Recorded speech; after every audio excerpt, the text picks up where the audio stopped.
Hello everyone, and welcome to a blind playthrough of Disco Elysium. I am so excited to be starting this game and sharing it with you guys, as this has been on my list for quite a long while now, and I know nothing about it, but it just looks so enticing, and all that I have heard is good things. People sing their praises about this game. I don't know what it's about. I don't know what you do. I haven't looked into anything whatsoever, which is very, very exciting, because those are always the games or movies or anything that I love jumping into the most, where it's something that seems so universally appreciated, and I have no idea why. And I'm like, I've got to figure it out. I've got to jump in and have a look. And I've been sat here on the main menu getting ready to start it up and share it with you guys, and I'm just like looking at this beautiful main menu and getting this amazing like music just smacking me in the ears, and it's so nice, and I can't wait to jump in. I think that the one thing I'm trying to think, like what I'm aware of, is I think we're playing Disco Elysium the Final Cut, which is a fully voice acted experience, which I think was an addition to the Final Cut. That's something I am aware of, that I don't think it used to be that way, but everything in the game is voice acted, which is so nice for me, because it means that I don't have to do as much extra voiceover work. So that's really cool. So I'm really keen to see what that's about. But yeah, just like sitting here on this beautiful main menu, it's great. I've had a peek at the options and had a check of everything. What's really nice about a game like this is it looks like it has a streamer friendly option that actually removes a couple of copyrighted tracks from the game and replaces it with something different. So I'm glad that it's not being muted but replaced, so that's really nice, so I don't have to stress or worry about that. But yeah, I'm staring here looking at this being like, I have no idea what to expect, but everybody seems to just love the hell out of this game.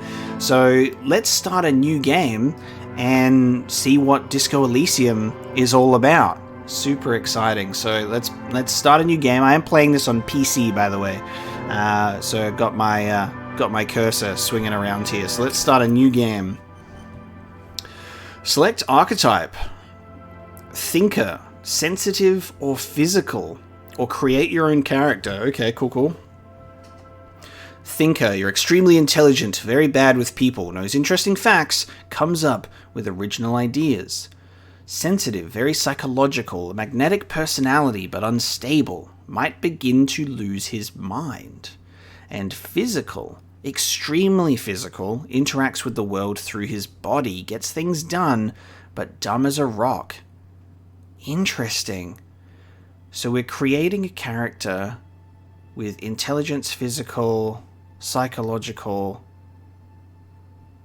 I don't know what the MOT is. Interesting. Or create your own character. Well, I think it would be fun if we created our own character and got a bit more of a look into what all of this actually relates to. Okay. Motorix, physique, psyche, and intellect. Raw brain power, how smart you are. Sensitivity, how emotionally intelligent you are. Your musculature, how strong you are. And your senses, how agile you are. Okay. How many points do we have to spend on each? I guess we're at a max, so let me just take everything down. So we're ranking from terrible to weak to average to good to great to genius. Okay. So each point bumps us up into a rank. Interesting. It's like Dungeons and Dragons, but for the body, for the brain, and for the body. Okay. I would like to be somewhat intelligent. It looks like it started us off as good intelligence. How emotionally intelligent we want to be, how strong we want to be, and how agile we are. Interesting. Do we want to be like absolutely weak as hell, but really, really smart? I have no idea how this is going to even come into play, or how useful this is going to be. So this is quite exciting. I would like to be somewhat agile. I've got 3 abilities. I've got 3 abilities left. 3 points. I feel like we should be emotionally intelligent, at least average and emotionally intelligent, and then like weak physique. I feel like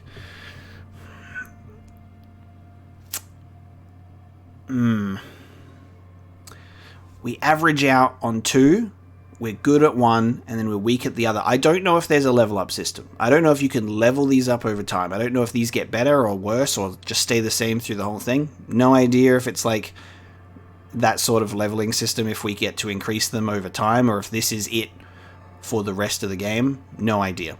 I think we'd just go with that. So I've got good intelligence, average psyche, weak physique, average Motorix. Let's go with that. Oh god. Okay, hang on. That opens up a whole other thing. Signature skills. Oh wow. Okay. Do we get 1 skill for everything, or do we only get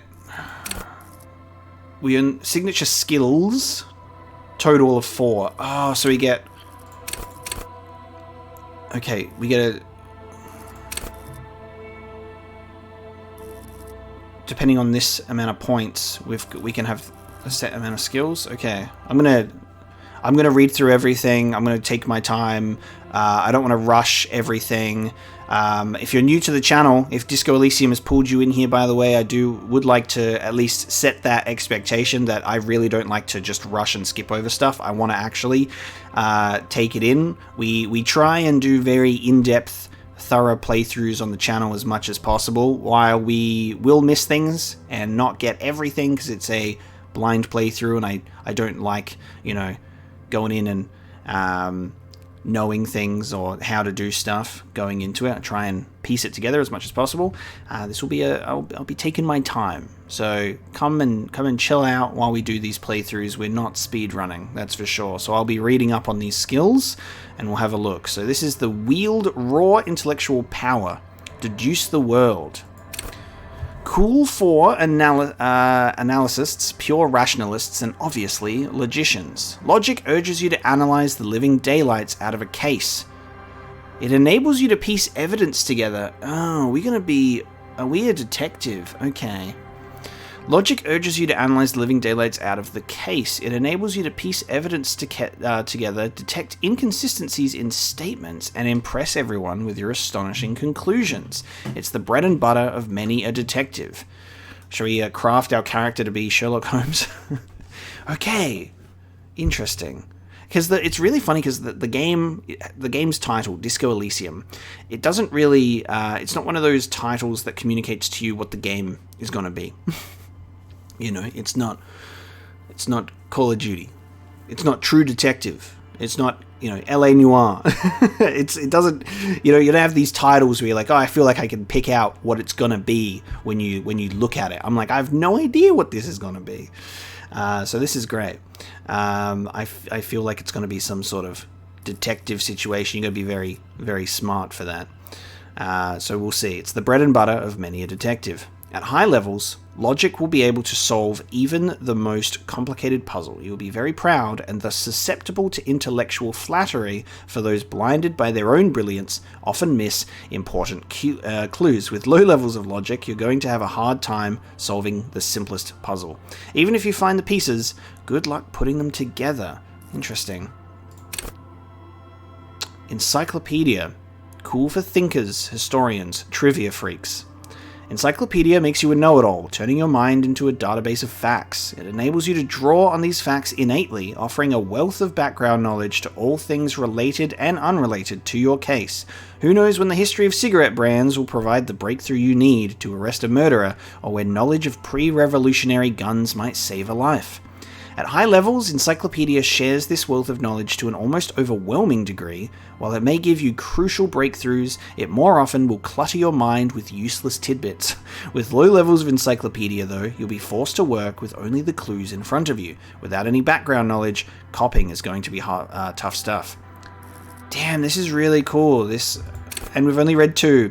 Cool for ideologues, conversationalists, would-be politicians, so rhetoric urges you to debate, make intellectual discourse, nitpick, and win. It enables you to break down arguments and hear what people are really saying.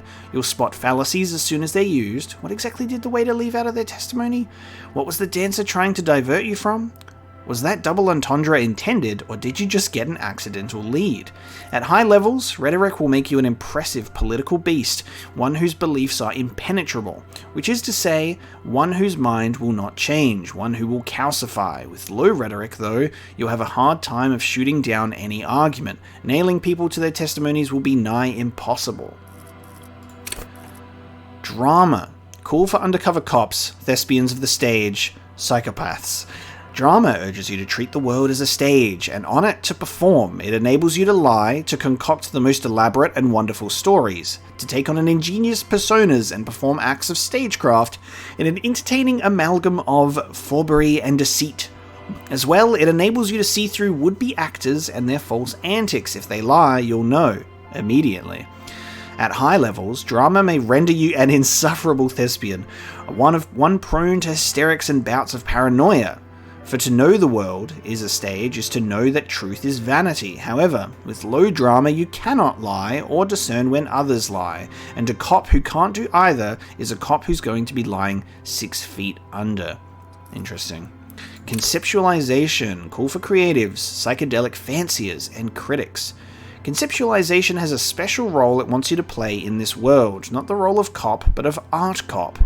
Okay, it enables you to make fresh associations, to delve into world concepts from Jan Karp's postmodernist capery to Revachol's arboresque architectural style, didgeridoo, and even the concept of hardcore, and then importantly, to add your own contribution to these works. At high levels, conceptualization makes you go big, perhaps too big. It is ostentatious, demanding grand displays. Why live life when you can throw yourself into a live volcano? At low levels, however, you'll be unable to see the world in a creative light. You'll be unable to contribute to conversations in an art gallery. Only boring people will invite you to their dust parties. Great. Visual calculus, cool for forensic scientists, tactical fighters, and math-minded people. Visual calculus verses you not only in the laws of the state, but the laws of nature. It enables you to create virtual crime scene models in your mind's eye. You'll see how a bullet shattered the glass, and from that trace its trajectory with mathematical precision. You'll also count so many footprints, and at a glance discern shoe size and design, as well as the height, weight, and gender of the one who wore them.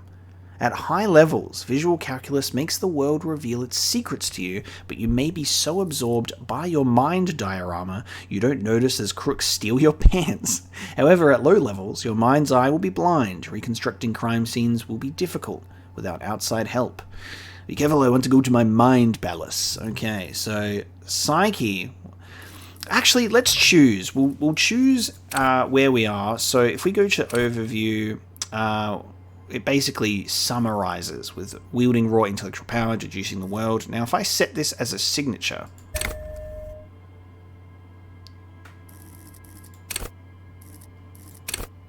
interesting. Okay, so we've now set, that means we've got, I guess, 1 point into logic. Now, I think, yeah, okay. I now understand. So I'm trying to have a look. Okay, only one of these skills will be our signature.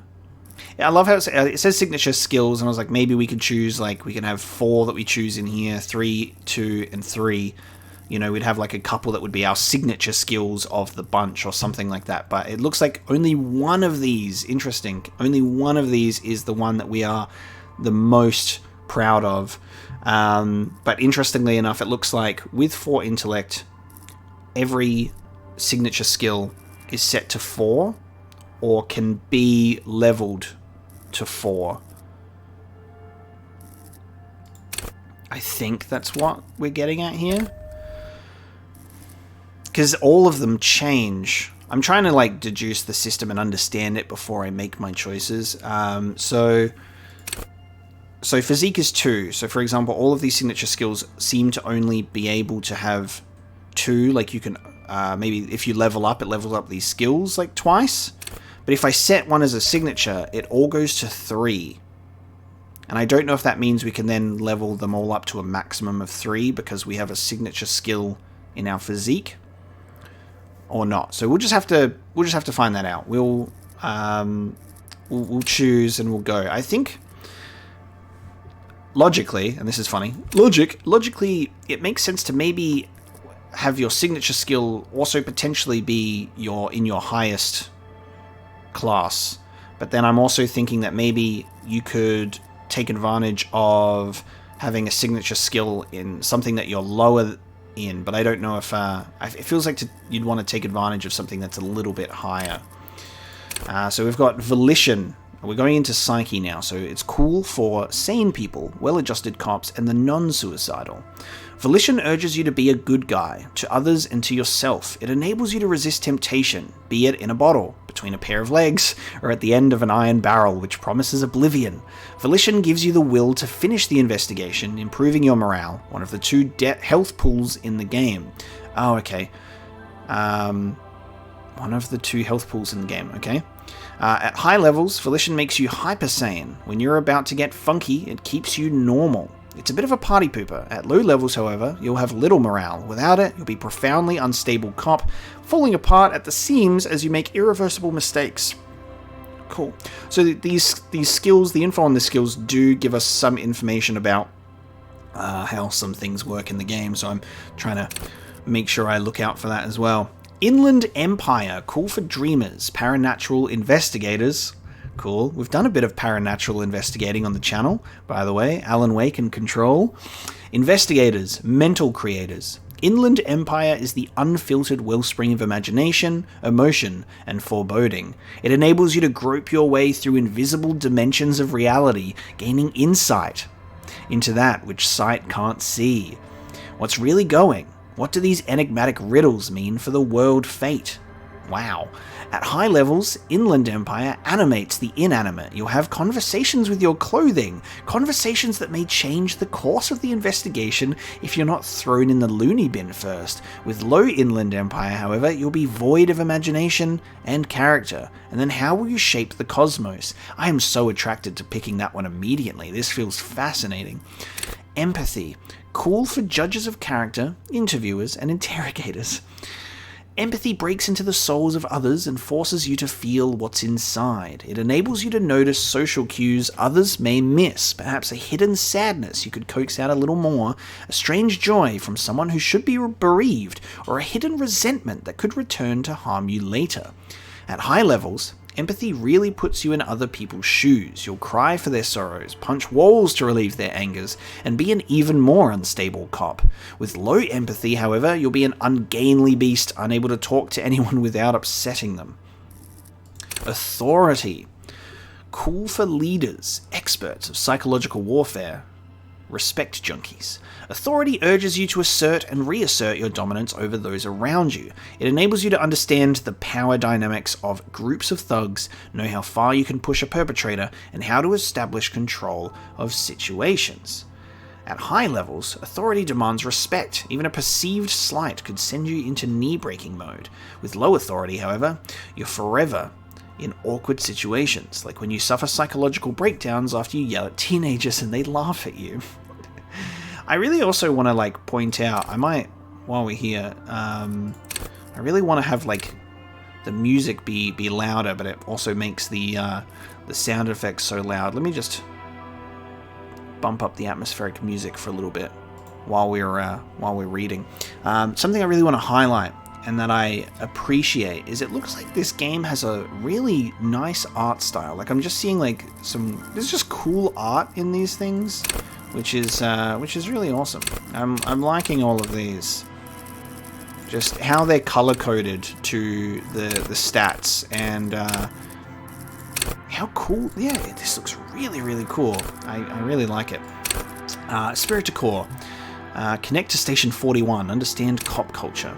Cool for cops, cop aficionados, pretend cops. Spirit to Core is the very spirit of policing.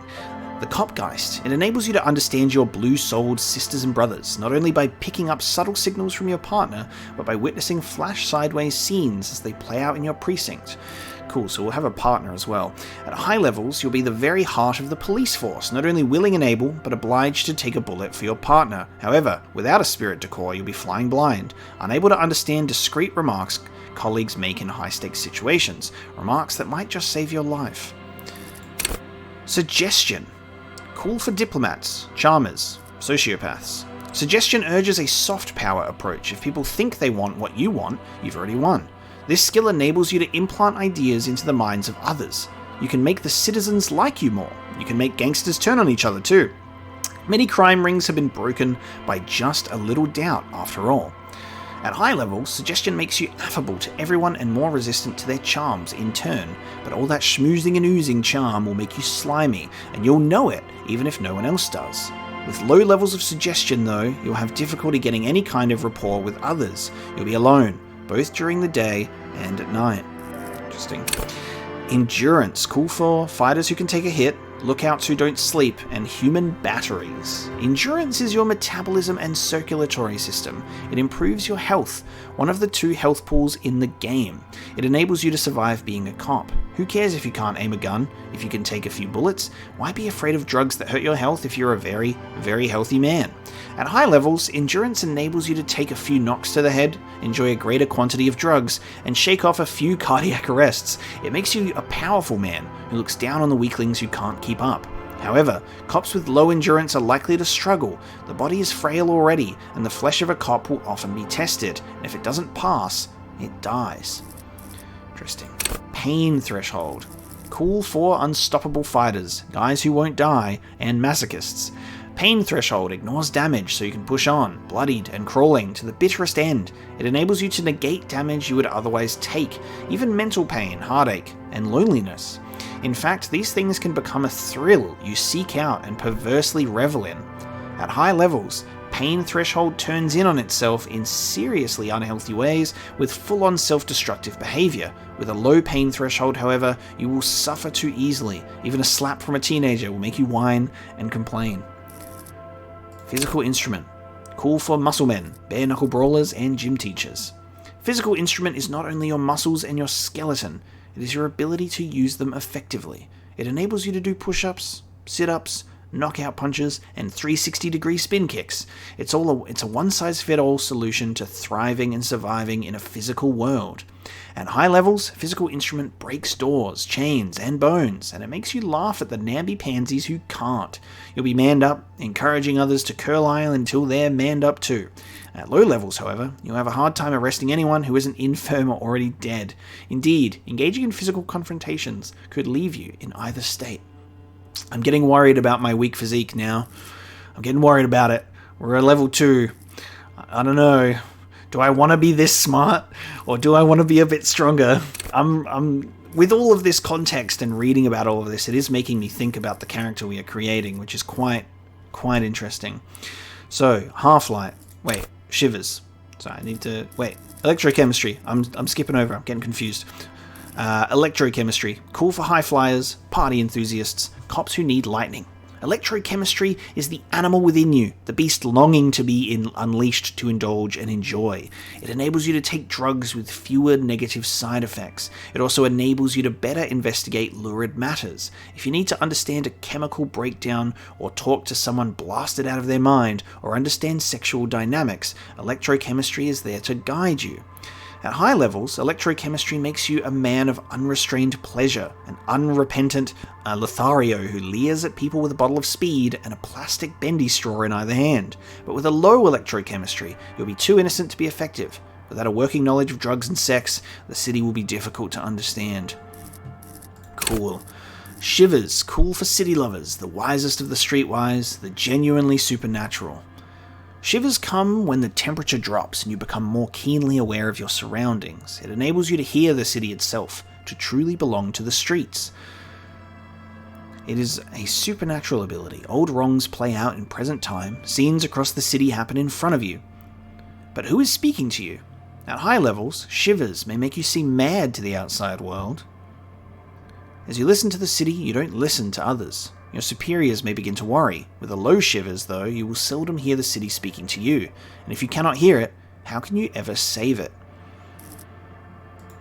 The writing in these skills, the info, is absolutely fantastic. I love that it is witty and humorous while also being very informative, and it's very entertaining so far. I'm liking reading through these skills. Cool for high-strung investigators, shoot now, ask questions later cops, surprise haters. Half-light is your fight or flight response. It enables you to sense the way situations are about to turn. It injects palpable fear into your heart.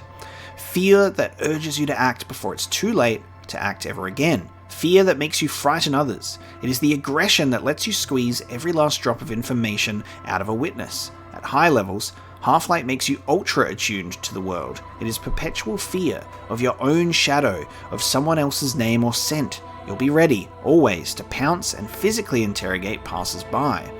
At low levels, however, you'll find your survival instinct is lacking and your methods limp-wristed. Those who respect violence will not respect you.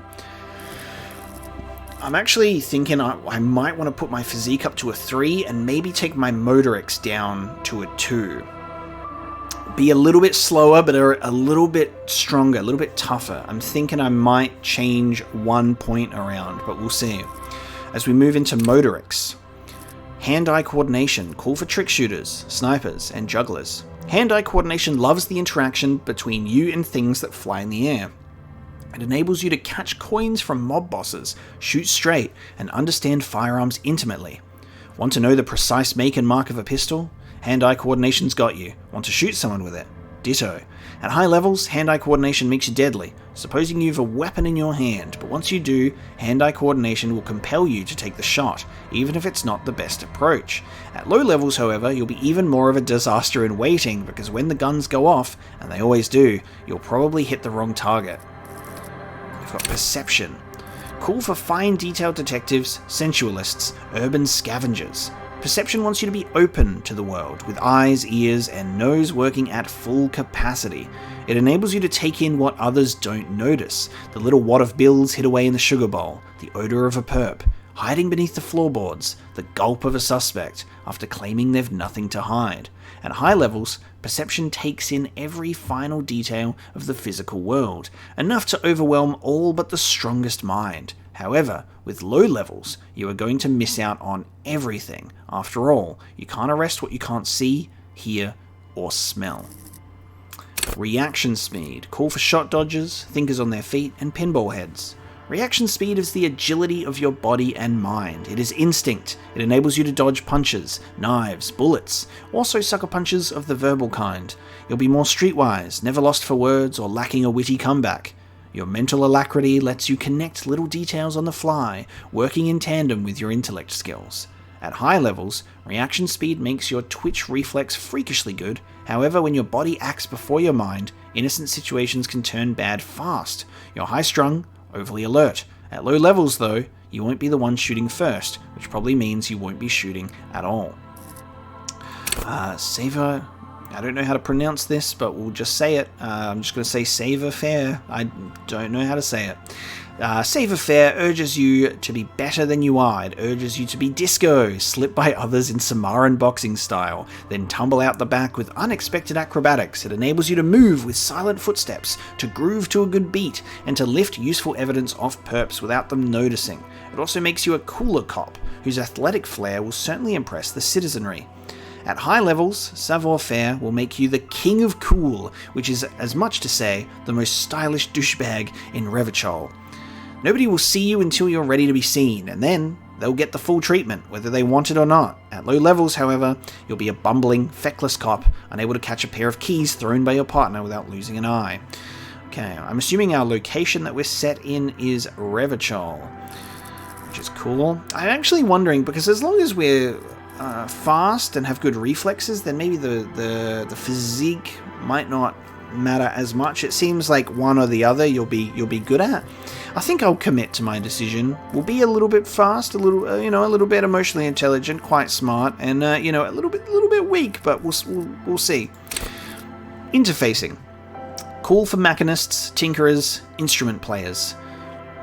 Interfacing wants you to connect to machines, to use and improve them, because that makes you a better human organism. It enables you to understand interactions with machines, be that how to repair the motor of a Kaniba motor carriage, how to analyze the way a suspect used a pen, or how to refigure electrical circuits.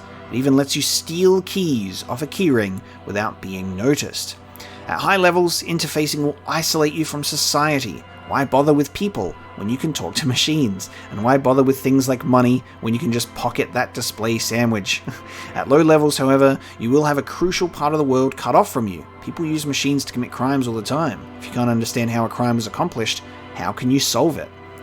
And our very last one, composure. Cool for card players, military fetishists, cool people. Composure wants you not to crack, or at least it wants you to not crack in front of other people. It enables you to put up a strong front. It keeps your emotions hidden from the world and helps you read the body language of others to sense the cracks in their own composure. As well, it keeps you looking good while you do it. You'll rock that disco outfit a lot more if you don't slouch. At high levels, composure makes you tuck your gut in and maintain a stern expression. Even lying in bed, late night, when no one else can see you, you'll have to keep it up. You'll never be able to stop. With low composure though, you'll always be the first to crack. Every cop's got a point when that fear and rage comes spilling out, and the ones who unleash it don't stay on the force much longer. Perhaps worse still, you won't even make the ranks of fashion police. Okay, so we've gone over everything on our skills. So if I want to just quickly, because I'll keep this the same, but if I want to quickly go back here again and we have a look at the archetypes at the beginning, it looks like what we have here is we have our thinker character that maxes out. They have their intellect at 5 and they choose a signature skill to be an intellect. The physique one chooses Inland Empire, which is also in physique, and then this one with hand-eye coordination specializes in it actually specializes in physique but chooses to have hand-eye coordination. So you can still, it seems like a good idea to have your signature skill be set in one of your higher classes. So I was actually thinking of having conceptualization as my signature skill. Going through all of those, they're like, I love all of them. I actually really like Inland Empire, actually. No, actually, yeah, this conceptualization and Inland Empire, it's that really like creative sort of psyche stuff. This one really appealed to me straight off the bat. So I think I want to have Inland Empire as my signature skill. So we'll set that one. And that decision only comes by reading all of these. If I skipped over these and just checked like the overviews, I'd probably have a much harder time choosing. So it looks like our psyche base is a +3, the signature skill gives it a +1. So we'll confirm Inland Empire, and that looks to be it for character creation. The Furies are at home in the mirror. It is their address. Even the clearest water, if deep enough, can drown. Okay, begin. There is nothing. Only warm primordial blackness. Your conscious ferments in it. No larger than a single grain of malt. You don't have to do anything anymore. Okay. Just going to readjust my volume now that we've got game happening with volume. And I'll keep an eye on it. New game, new volume balancing. Gotta make sure it works. Ancient reptilian brain. There is nothing, only warm primordial blackness. Your conscience ferments in it, no larger than a single grain of malt. You don't have to do anything anymore. Okay. Ever. Never, ever. Never, ever, ever. Simply keep on non-existing. So you can choose to... I can choose to communicate with my ancient reptilian brain, or simply keep on non-existing. Let's talk to our ancient reptilian brain. Never, ever, ever, baby. Simply keep on non-existing. An inordinate amount of time passes. It is utterly void of struggle. No ex-wives are contained within it. This is great. Give me some more. What was that about the X something? An awareness creeps up on you. A mass lies hidden in your dead angle, soaking in some lurid acidic source. It's bloated and shameful, a ball of meat surrounding you.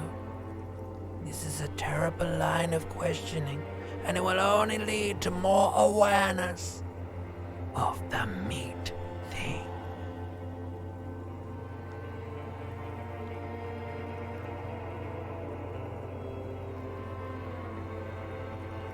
Terrible line of questioning, and it will only lead to more awareness of the meat thing.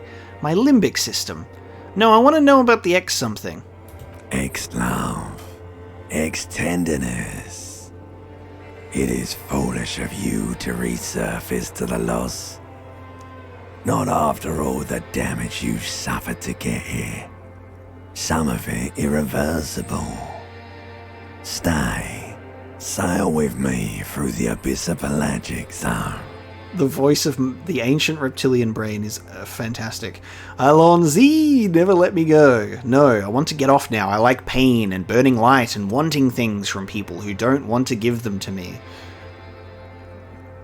I'm going to say, Alonzi, never let me go. Alright, nothing town to fuck all borough. A return trip to the silence, please. Let's visit the ancient Zero Home. Look, there's... I am tired of being this type of animal, and who gives a shit? What is this? This is fantastic. Okay, this is bizarre. Let's visit the ancient Zero Home. Great choice, Elder One. It has always been like this, and it always will. Don't stop. Keep singing. Sing me the song of death. Or wait, no. I need to belittle myself instead. The song of death is sweet and endless. But what is this? Somewhere in the sore, bloated man meat around you. A sensation. Like a fly to the ointment, your conscience sticks to it. The limbed and headed machine of pain and undignified suffering is firing up again. It wants to walk the desert, hurting, longing, dancing to disco music. This dialogue, writing and voice acting is so fantastically weird, and I love weird stuff. This is so good. Mother, help me. There's a head attached to my neck and I'm in it.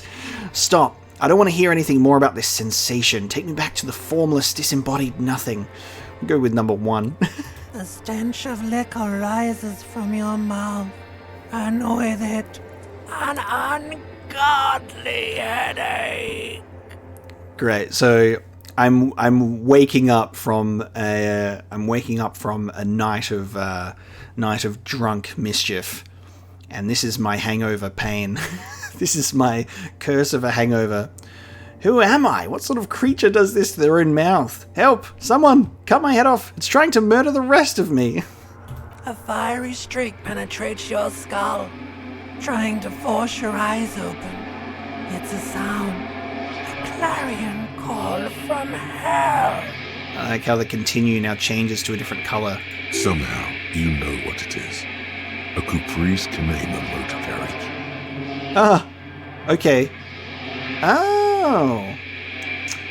Oh, cool. So my encyclopedia skill for my intellect comes in, and it can fail or succeed.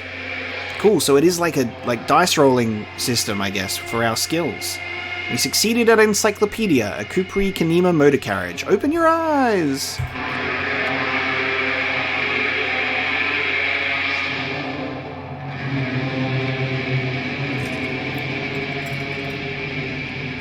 That's me. Wow. That's great.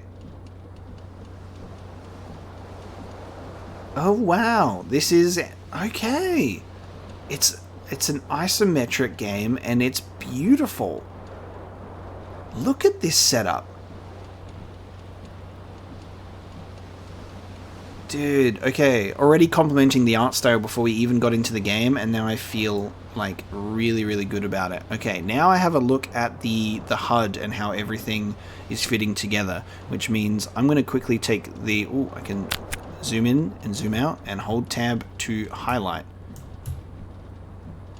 Oh, so I can see other things that I can interact with. Nice. Okay. That's neat. I'm going to take this opportunity to quickly just change this over, because I'm looking at my HUD and I can see where some things are. So I'm just going to fix this up real quick. Bear with me. Okay, so we're just moving the webcam ever so slightly because it was obscuring one of the things. We'll monitor that as we go. So I can tab things, and we also have particular things highlighted. And I like the ability to zoom in, and it looks like our head moves with my cursor. That's awesome. Okay, so let's have a look at pants. I think we want pants. Take all. Oh, they affect our stats as well. So -1 on Savoir Faire and +1 for electrochemistry. I am now wearing pants. Nice. Okay, this is our inventory. Cool. Okay. Oh, I like this. This is great. This is very clean. I like this. I can apparently do this. You hear a jingle. Keys are clinking in the pocket of your flare-cut pants. Oh my god. Even so, all of our everything is voice acted. Great. Fish them out. It says whirling in rags on the aluminium key ring. There is a single key on the ring. The number 1 is etched on it.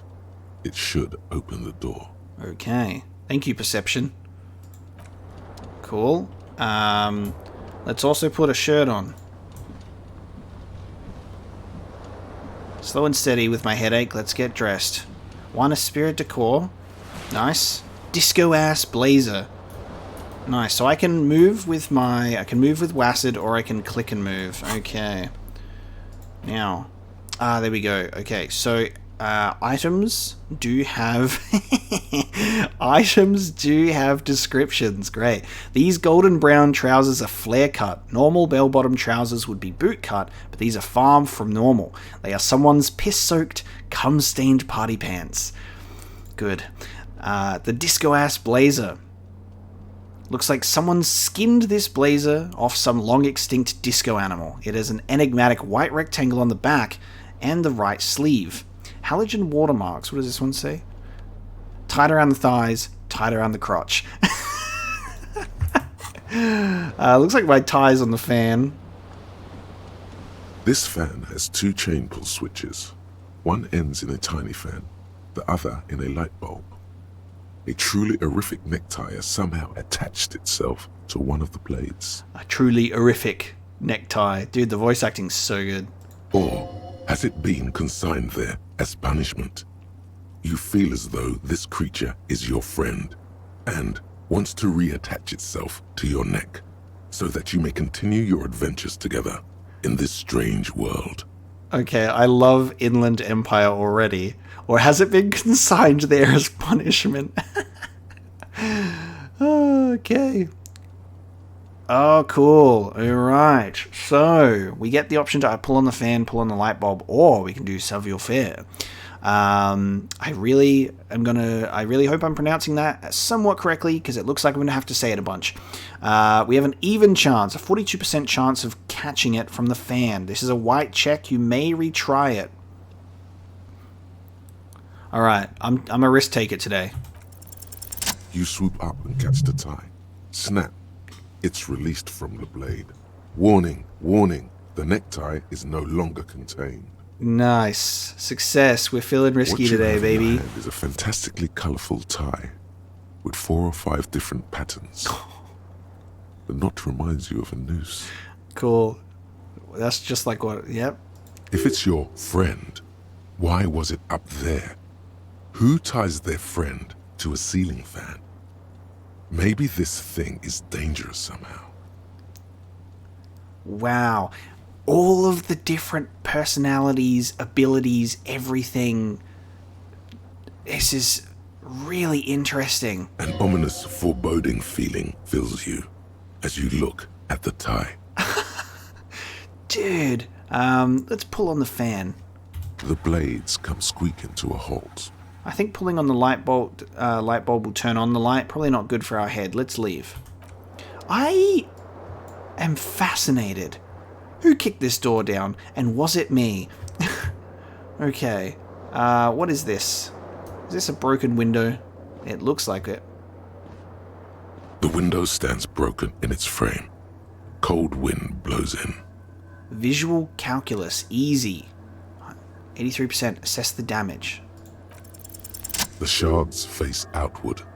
Whatever broke this window came from the inside. Okay. Did I break it with my own hands? Look at them. A fine web of scarring covers the back of your right hand, but none of it is recent. What did this then? More likely a projectile than a held object. There are no fragments on the floor from pulling a tool back in after impact. Wait, what am I doing? Assess the size of the impact. It is too large for a bullet, yet too small for a piece of furniture. You're looking for something heavy and larger than your fist. Like a brick? Like the green shoe that's on the hat rack in the corner. Which, coincidentally, is missing its frame. My shoe. Okay. Congratulations. You smashed the window with your own shoe. Now you only have one. If you're lucky, you can still find the other on the balcony outside. The door to it should be outside your room. Maybe it wasn't me. I don't need it. I don't need anyone. It was definitely you, bud. We shouldn't jump to conclusions. We're a detective. That's not a healthy thing to do as a detective, to jump to conclusions, is it? I should go and get that shoe. A cool wind gushes in. Your toes curl up from the cold. Dude, I am in love with how this game is being presented to me right now. This is so amazing. Okay.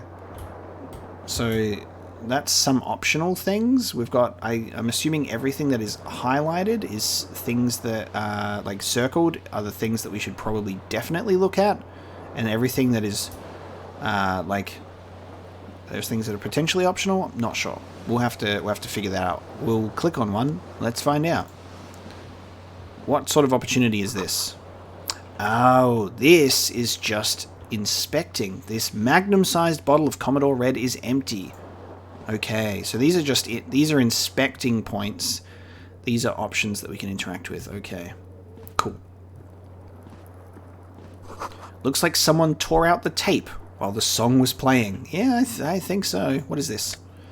Take all. Empty cassette tape. Price 50, whatever the money currency is in this world. Let's have a look. Empty cassette tape. We'll have a look at the necktie, which gives us horrific necktie, +1 Inland Empire. Great. Vivid imagination. The necktie is adorned with a garish pattern. It is disturbingly vivid. Somehow you feel as if it would be wrong to ever take it off. It's your friend now. You will betray it if you change it for some boring scarf. Cool. Nice. Vivid imagination. Now we look at items. Empty cassette tape. There used to be a tape in this case, but it was destroyed in a fit of rage. Something about the Atenia's single, Smallest Church in St. Sains, must have rubbed someone the wrong way. The label says the song was recorded in 43. Interesting. So the fact that it's mentioned a motor carriage, and also we're talking about a song in 43, I really wonder what type of year this is set in. We don't have a year, but I'm sure once we get out into the world, we'll kind of see the era, which is the inspiration for this game. But it's looking very cool.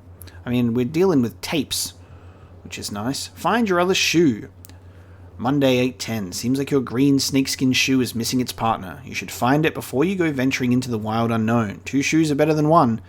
Unite them again. Cool. And then we have... Okay, experience for skill points to level up. Nice. Okay. This reel-to-reel tape player is still on. Rolling empty. I really, really like the art style. I can't even, I guess, say that enough. It's beautiful. Alright, let's take our left foot shoe. Am I wearing one right now? I'm wearing one. Good. Green shoe, left foot. This green crocodile leather shoe has a high heel and chrome embellishments. It fits your left foot perfectly. Now all that remains is to find the other shoe. God, the detailing is incredible. Zoom out. Let's go and check the bathroom. It looks like that might be our door to the balcony for our other shoe.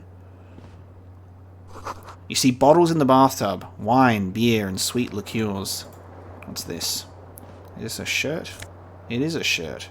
White satin shirt. +1 for conceptualization, -1 for suggestion.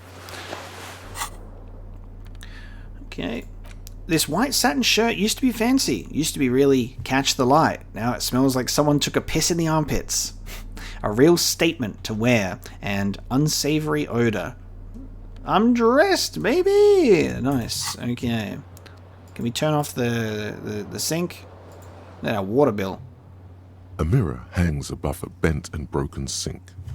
In a fierce discharge of masculine energy, someone has ripped half the faucet off. Hot water sprays from the base, and steam covers the mirror. You cannot see yourself, just the outline of a man. Suddenly, you realize you have no memory of the face that awaits you there, underneath the soft vapor. No memory of the face that awaits you there. He's like, no way, I'm not doing this. Okay. Really? Nothing? Really, all recollection of the person you are, the people in your life, and even the world you're in has drowned in a sea of blood alcohol. This was no mere night of drinking. It was a deluge of world-ending proportions. I can continue to say really nothing again. Hang on, it's not, it's dimmed. I can see that it's a slightly darker orange. Okay. Wipe the mirror. As you slowly reach your hand towards the surface of the mirror. Abort. You clearly have not thought this through. You won't like what you see there, and you will never unbecome it. Okay. Maybe I should touch it first to make sure there's nothing wrong with my face. Yeah, there is definitely something wrong with it. What? What's wrong? Where to even begin? There is the bloatedness, then the swollenness. It's like there's an upholstery of alcohol underneath your skin.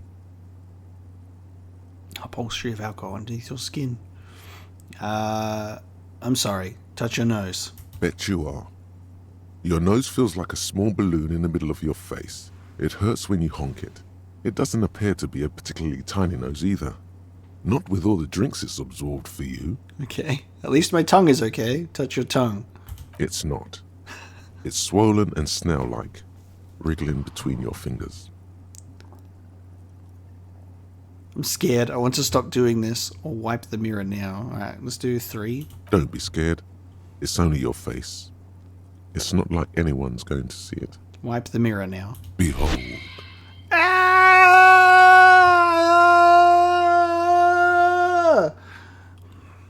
Nah, he's handsome. Hang on. Let me turn my face the right way. Spitting image. Behold! And now I have my face in the thing. He's got mutton chops, baby! That's great. I should shave my chin. You have no idea who this thing is, do you? Of course I do. It's, is it some kind of superstar? I think I'm a superstar. It appears you're also dead. There's clearly rigor mortis on your face. Oh wait, is that an expression? Are you trying to make an expression with that face? Why? I'm not making it. The face is making it itself. Please stop. It's horrible. You're scaring yourself. No. This is what superstars do. You can't, can you? It's like it's not even voluntary anymore. You have worn that grin into your face, and now it won't come off. What does it even mean? What is the emotion you're trying to convey?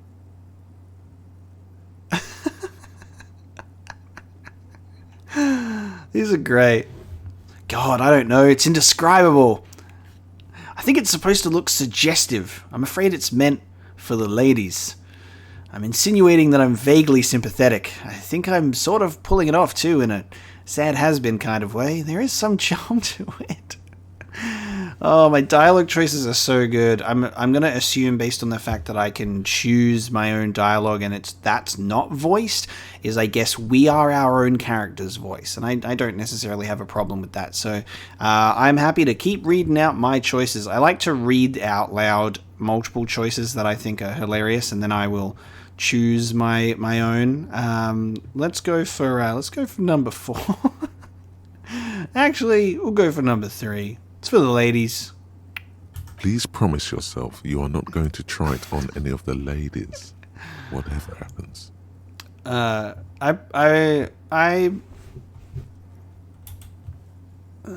promise.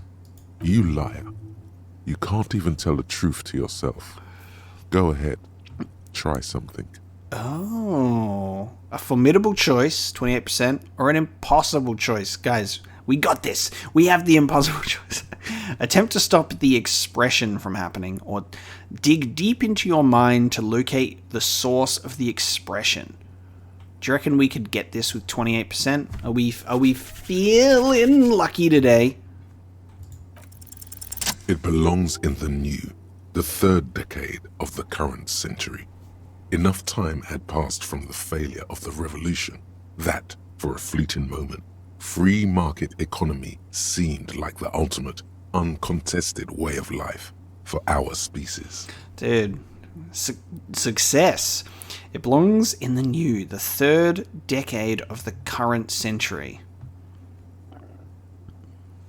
Interesting. Enough time had passed from the failure of revolution that for a fleeting moment, free market economy seemed like the ultimate uncontested way of life for our species. Nice. So, formidable. 13 versus your total of 13. Encyclopedia of 4, which means we did the dice was 5 and 4 and 9.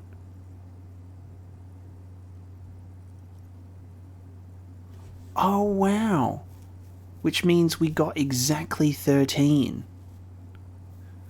So we needed a 13 or higher to succeed in the roll, and we literally rolled 13. Not bad. Not bad. Cool. I'm loving the fact that we dice roll our decision making. It makes this very enjoyable. Okay? Things were good. It was smooth sailing. People made gold and champagne-tinted interiors and facades to suit the times, calling this the new style. But more importantly, disco happened. Okay. Disco happened. Disco Elysium. For Revachol, your city, that meant only one thing. Guillaume le Million. Guillaume le Million. Revachol. Okay. Nice. If it doesn't rhyme, you're not pronouncing it right. I pronounced it right, but I'm never going to try and say it again because I will immediately forget. Out of the dazzling swirl of disco music, in an open-air boîte de nuit, somewhere in Revachol West, Guillaume's blonde mane appeared on the screen. He sang some bullshit. Then he made the expression. The expression. So good. Oh, it feels like there's going to be a lot of French in this game, and I have probably less than average pronunciation skills at the best of times. So we'll see how we do. So I adopted it. Why? I feel the need to add a clicking sound when I make it. Oops, I just did that. No, I'm going to end up being just like my own character. We have awkward mannerisms. God damn it. How long ago was the new? Some 20-odd years. There is a vast ocean of time between right now and the expression. Looking good on you. Or anyone. Humanity has run aground in that time. It's a different world now. The expression is a relic. The expression is a relic. So, is it wise to surmise that we are potentially in the 50s? If it was talking about, and I like that we can scroll through here, I'm kind of hoping that I can increase scroll speed in settings. I'll check after. Because it says it belongs in the new, the 3rd decade of the current century. I'm going to assume, based on aesthetics, that we're in the 1900s. We're in the 20th century. And it talks about the 3rd decade, so the 30s, and it's been 20-odd years since the new. So I am assuming we're in the 50s, in Revachol. There is a vast ocean of time between right now and the expression. Okay. I feel the need to add a clicking sound when I make it. The click is used to spur on a horse.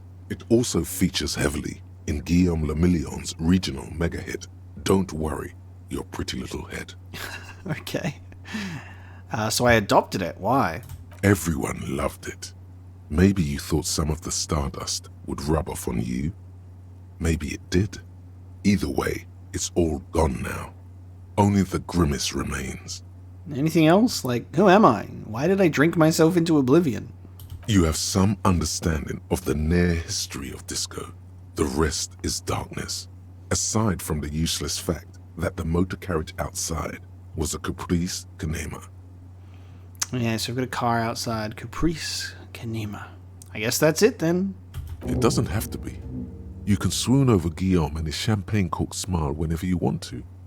Maybe some of the stardust will return. Interesting. And it has our... yeah, so... it has our... impossible to do a very low check. I don't know if there's any punishment for failures, so we may as well try it, right? 3% is a 3% chance. You're saying there's a chance.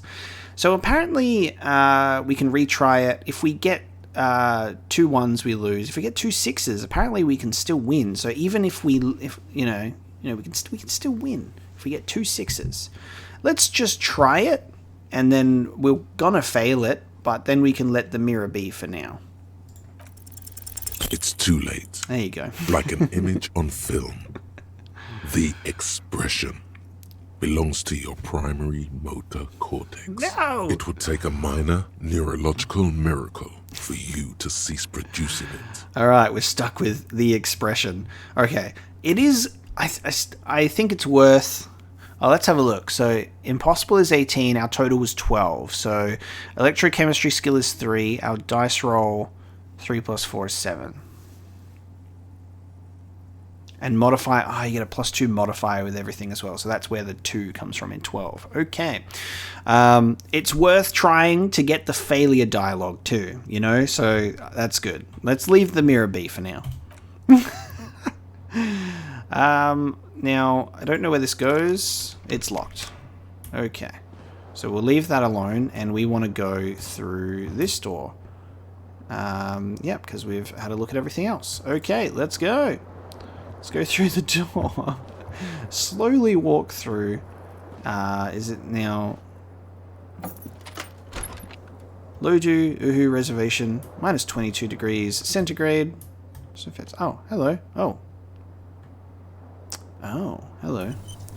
Autosave. I thought this was still going to be my apartment. I guess that is my apartment, and now we're out in the lobby. Okay. And then we press tab. Okay, so it's doing the weather. What's this? There's something on the table. Oh, hang on. What's this? Ooh, where are we? Sort thoughts by status date A to Z. Whoa, hang on a minute. Guillaume Lemillon. Temporary research bonus. -1 logic. Head in the clouds. Research time 4 hours 30 minutes. What's going on here? Problem and solution. Whatever happened to Guillaume Lemillon, who with his amber mane and sparkling teeth beguiled the tattered remains of the nation? While you suffered and suffered, did he dematerialize in a cloud of cocaine dust? Or did he simply stand in the corner and melt into the slendering new lines of some starlit Boitinu 20 years ago? Spare a thought for his great ass, too. Or wait, maybe he became a police officer in Revachol West? Okay, so we have a problem. It gives you a research bonus of -1 logic. You have your head in the clouds for 4 hours and 30 minutes. So you internalize this problem to then come up with a solution. So you have thoughts that you internalize. That's really bizarre. So if I internalize this, I am now researching something in my brain. and it has a percentage. Okay, is it 4 hours and 30 minutes of real gameplay time? Or is it, you know, I don't know if it's 4 hours of game time or 4 hours in world time. I don't know. Is it 4 hours in real life? Like if I turn the game off and come back in 4.5 hours, is it researched? No idea.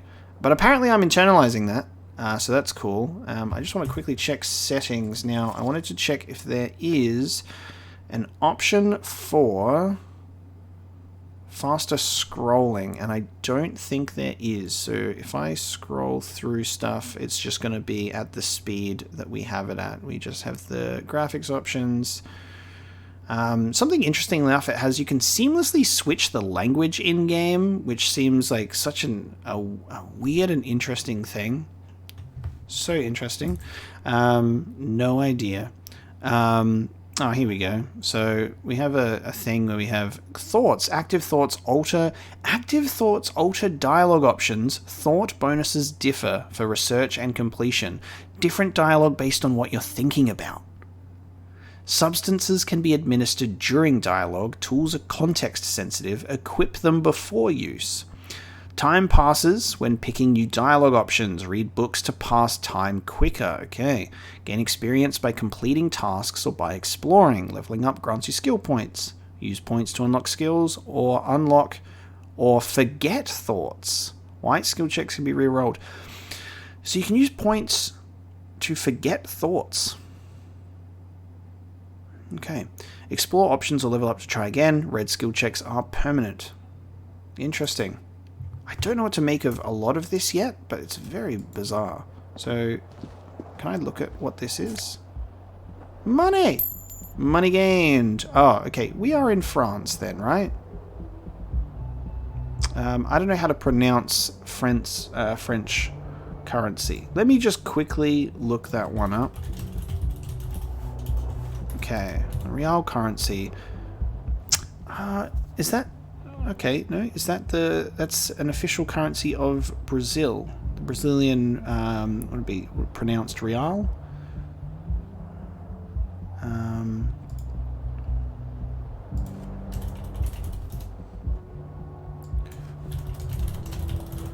Just researching my stuff. No, because in French, I believe they use the euro. I think. I'm not sorry if I'm dumb sometimes. So we've got Brazilian currency and 40 cents of it.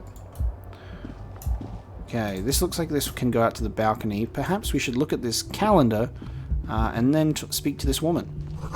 The calendar says it's March. The year is 51. There you go. We're in the 50s. Hello, officer. The young woman raises a cigarette to her lips. Classe, Miss Orange disco dancer. The young woman raises a cigarette to her lips. Her eyes are brown, and her face is speckled with birthmarks. She can't be more than 28. Officer, am I military personnel? No. Wait, I know. I'm a businessman. Chief executive officer, right? Then why did you call me an officer? Because you're a police officer, sir. You're shitting me. I'm not. Unless you've been shitting us all this time. All this time? You've been here for 3 days. On official police business, no less. And what business is that? Couldn't say. In truth, so far, mostly drinking. Oh, God. Try the expression on her. Let her know you want her physically. That's a great way to... That is a great way to say hello to a woman at first thing in the morning, question mark, or the afternoon. I don't know when I've woken up. Why don't I remember being a cop or anything else? Who in their right mind would let me be an officer of the law? Don't be so harsh on yourself. They let almost anyone be a police officer. I don't remember being a cop or anything else. Could it be because of the drinking?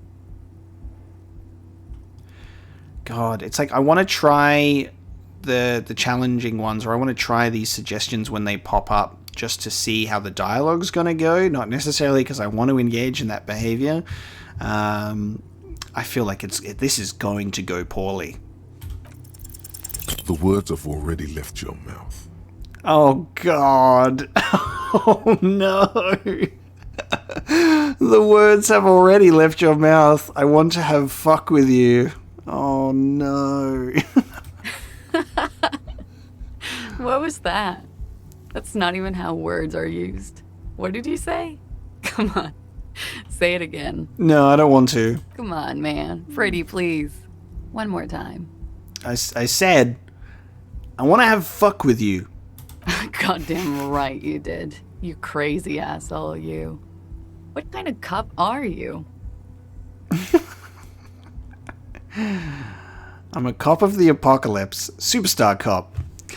It's been established. Okay, that's cool. Or if I can just maybe ask you to elaborate on that superstardom a tiny bit. Oh, these are great. It means I'm a bloated old drunk with sideburns and disco pants. If I don't have a joke up my sleeve, it's on me. I'm a scion of Guillaume le Million. Or maybe you are Guillaume le Million. He'd be about your age now. Think about it. One thing, though.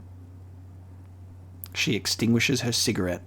It's gonna suck for you later when you have to interrogate me. Okay.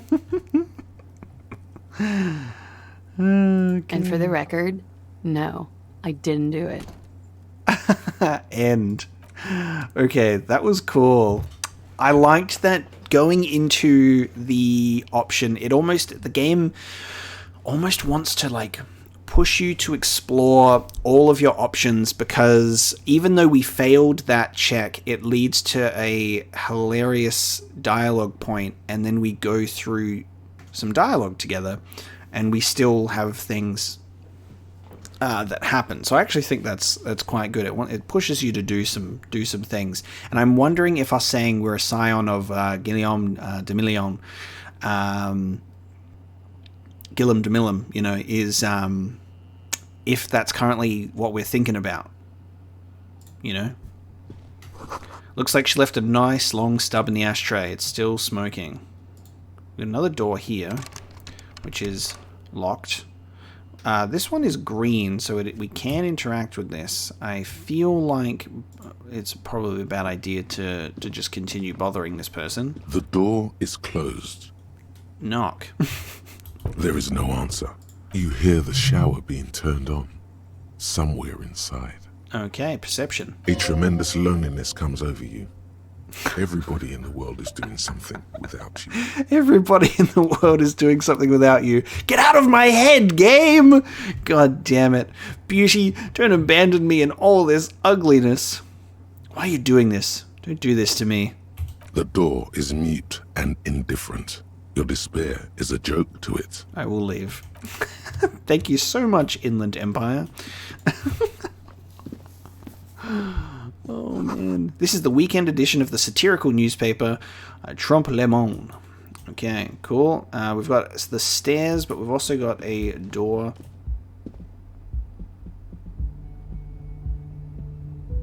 Where's that music coming from? Is that...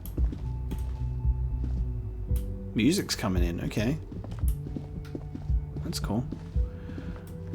I wonder if we have... Okay, we can press shift to sprint. Thank God. Okay, we can move faster. Low on health, put points into endurance. Oh, wow. This is absolutely gorgeous. There's my shoe. The smell of the sea makes you dizzy.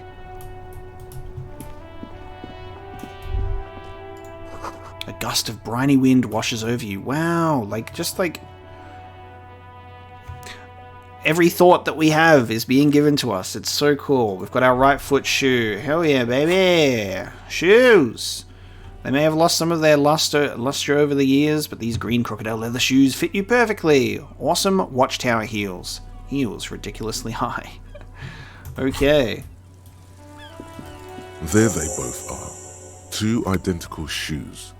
Both copiously green and indiscriminately snakeskin. Reunited on your feet. Nice. Like two baby crocodiles. Like two baby crocodiles. Wait, these do not look like normal cop shoes. It's pretty clear a normal cop is not what you are. How do they fit? Good. They're balanced, comfy, Feels like the only good thing about you right now, truth be told. Okay, so I have health, 2 health, and 3 on morale. So if I click somewhere and press shift, that doesn't work. It looks like, yeah, so if I click somewhere to move and press shift, it won't sprint. But if I move with my own controls and press shift, I have a bit of a jog, which is nice. Okay.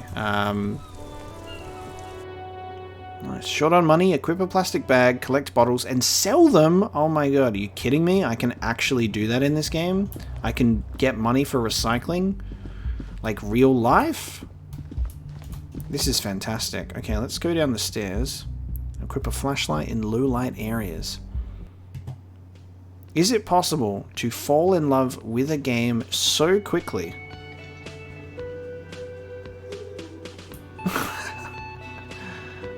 Wow.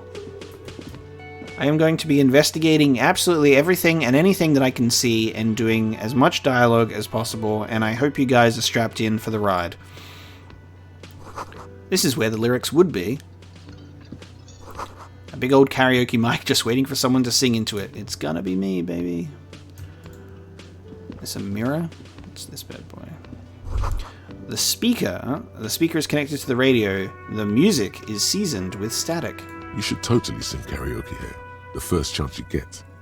Your emotions need to be expressed. People need to know your vast, oceanic soul. That's just what I was saying. We're going to be singing here. My soul is immense. My soul is modest, its normal size. My soul is puny. My soul's cubic content is obscured by the hangover. Of course, at this point, precise measurements of your soul can only be performed from the outside. It needs to be heard. I love that you get a thought and then it has an option to discard the thought. Through a PA system. By other people.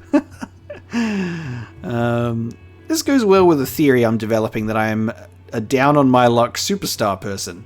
Who is mistakenly identified as a cop for his prominent jawline? Yes, sounds likely. You should probably go on stage and pose for a moment when you're done with this thought. See if it works. What should I sing when it comes to it? You should sing the sad small church song from that tape you found. Thought it was obvious. Of course, they're really going to gauge on my soul with that one. Serves them right. Wipe that smirk off their face with your sad, tragic song. Who's laughing now? No one. You would need another copy of the tape first, though. The one upstairs is destroyed. Finished thought. A task to sing karaoke, Monday. This kind of thing is just really bizarre. Okay. Map. Mirror electrochemistry. Oh, okay. These are found white checks. Those on white are available to try now. Okay. You need to find a sufficiently tragic tape, then play it on a boombox to memorize the lyrics, then ask the cafeteria manager to perform, preferably in the evening. More people at the bar then. Get hold of a sad song on tape. Okay. How's my thought going? We're at 4%. Remaining 4 hours and 17 minutes. Has it been 13 minutes since we just did the thought? I think maybe it might be a real-time thing. Okay. The menu has been wiped clean. Only the word Monday is written on it. Brand new week, brand new menu, baby. A woman's hand wrote yesterday's menu. Today's starts in a man's handwriting. This is a water cooler. A large bubble is rising to the surface. Nosifed, 1 health. Oh. Healing item gained. Okay. Nice. Before we go into another room, let's talk to the gentleman. A man in his late 20s stands behind the counter, inspecting a stuffed seabird. As you approach, he gives you a sideways glance, then looks down again. Actually, another thing that I just want to check, because I might just be incredibly uncultured, but is Revachol an actual place?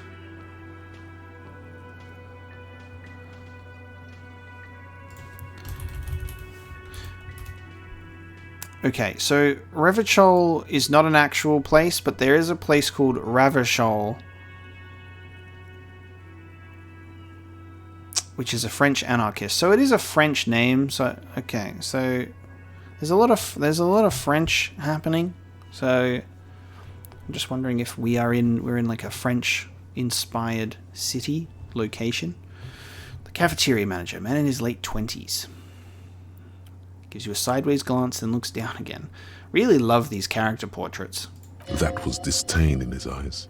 Even now he is purposely ignoring you. Looks like he's not a fan. Empathy, success, okay. Wonderful. I sense you're not a fan of mine. Oh no, you're a hero. A real hero cop. Could the massive property damage upstairs have anything to do with this? You're being sarcastic. Am I? Or did you ride in, take the body down, solve the murder, and not trash my hostel room? Oh my god, I did all of those things? No, you see, actually, you didn't. You haven't done anything even remotely useful since you got here. What have I been doing then? Have you seen me around? No, I haven't seen you around. I'm not always here. He looks down again and keeps plucking at the bird. Look at the stuffed bird. A competent work of taxidermy. The white and brown seabird lies among piles of coasters and drying mugs. One of its wings broken.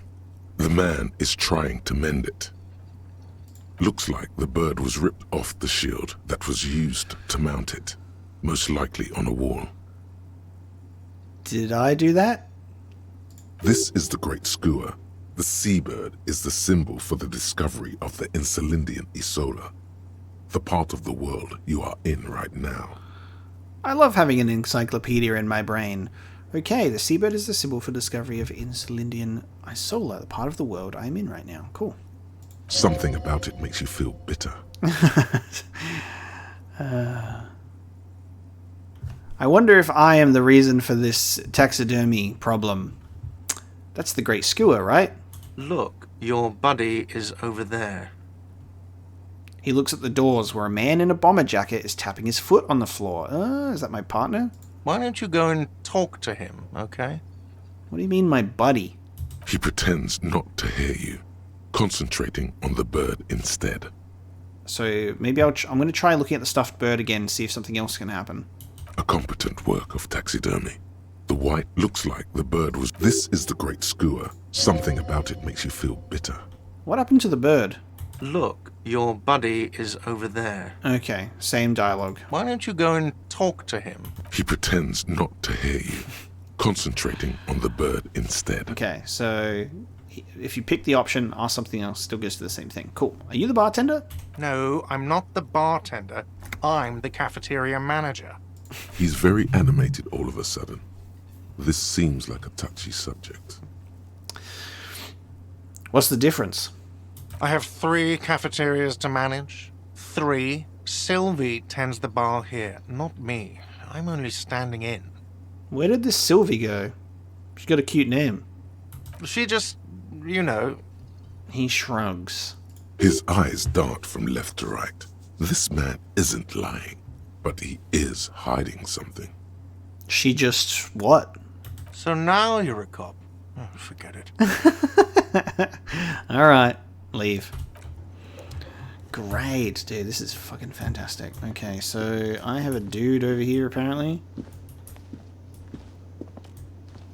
I'm assuming this fella. I'm not ready to talk to you yet. I am going to go elsewhere. The door is bolted. A sign reads, "Kitchen reserved for personnel until 1. The soft purr of an electric juicer comes from the kitchen. Someone is working.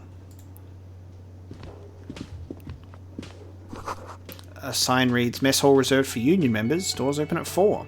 I think that this art style mixed with this perspective in a game is just really, really nice. It's very easy on the eyes. Like, the colors are so good. Colors are very, very nice. This Royal Pinball machine is unplugged. Hello. Hello, sweetie. Hello, sweetie. Lena, the cryptozoologist's wife. Okay. You shouldn't keep your colleague waiting. She nods towards the man in the orange bomber jacket. Okay. Hello, colleague. A bespectacled man in an orange bomber jacket is tapping his foot on the floor. Looks like he's waiting for someone. You. Kim Kitsuragi. Okay. As you approach, he narrows his eyes and extends his hand in greeting. He also has the white rectangle on the back of his jacket. If an assault were launched on this building right now, if the windows came crashing down and the whole world descended upon you, this man would hurl himself in death's way to save you. You are sure of this, but why? Hold on. Who is he to me? He is your half-brother. He is my half-brother. Okay. It takes someone to be related to me to hang out with me, because this is who I am as a person. I will shake his hand. Thank you. Hello. I'm Kim Kitsuragi, Lieutenant, Precinct 57. You must be from the 41st. Okay, continue. You realize he's waiting for your name. Okay. Is he actually my half-brother? Or is that just my personality joking with me? This is your chance to come up with a really good name for yourself. Get creative. Conceptualize. Oh no.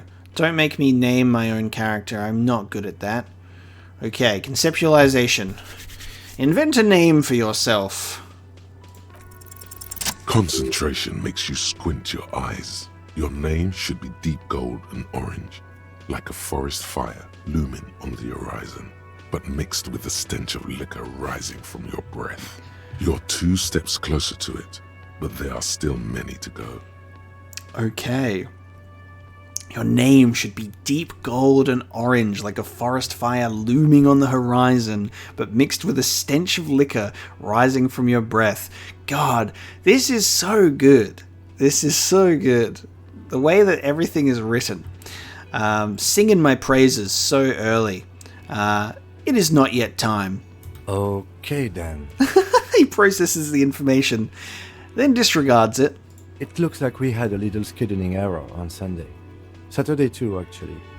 Have you had time to talk to the manager here? What he means is, he has been trying to meet up with you for 2 days, but you have been otherwise occupied.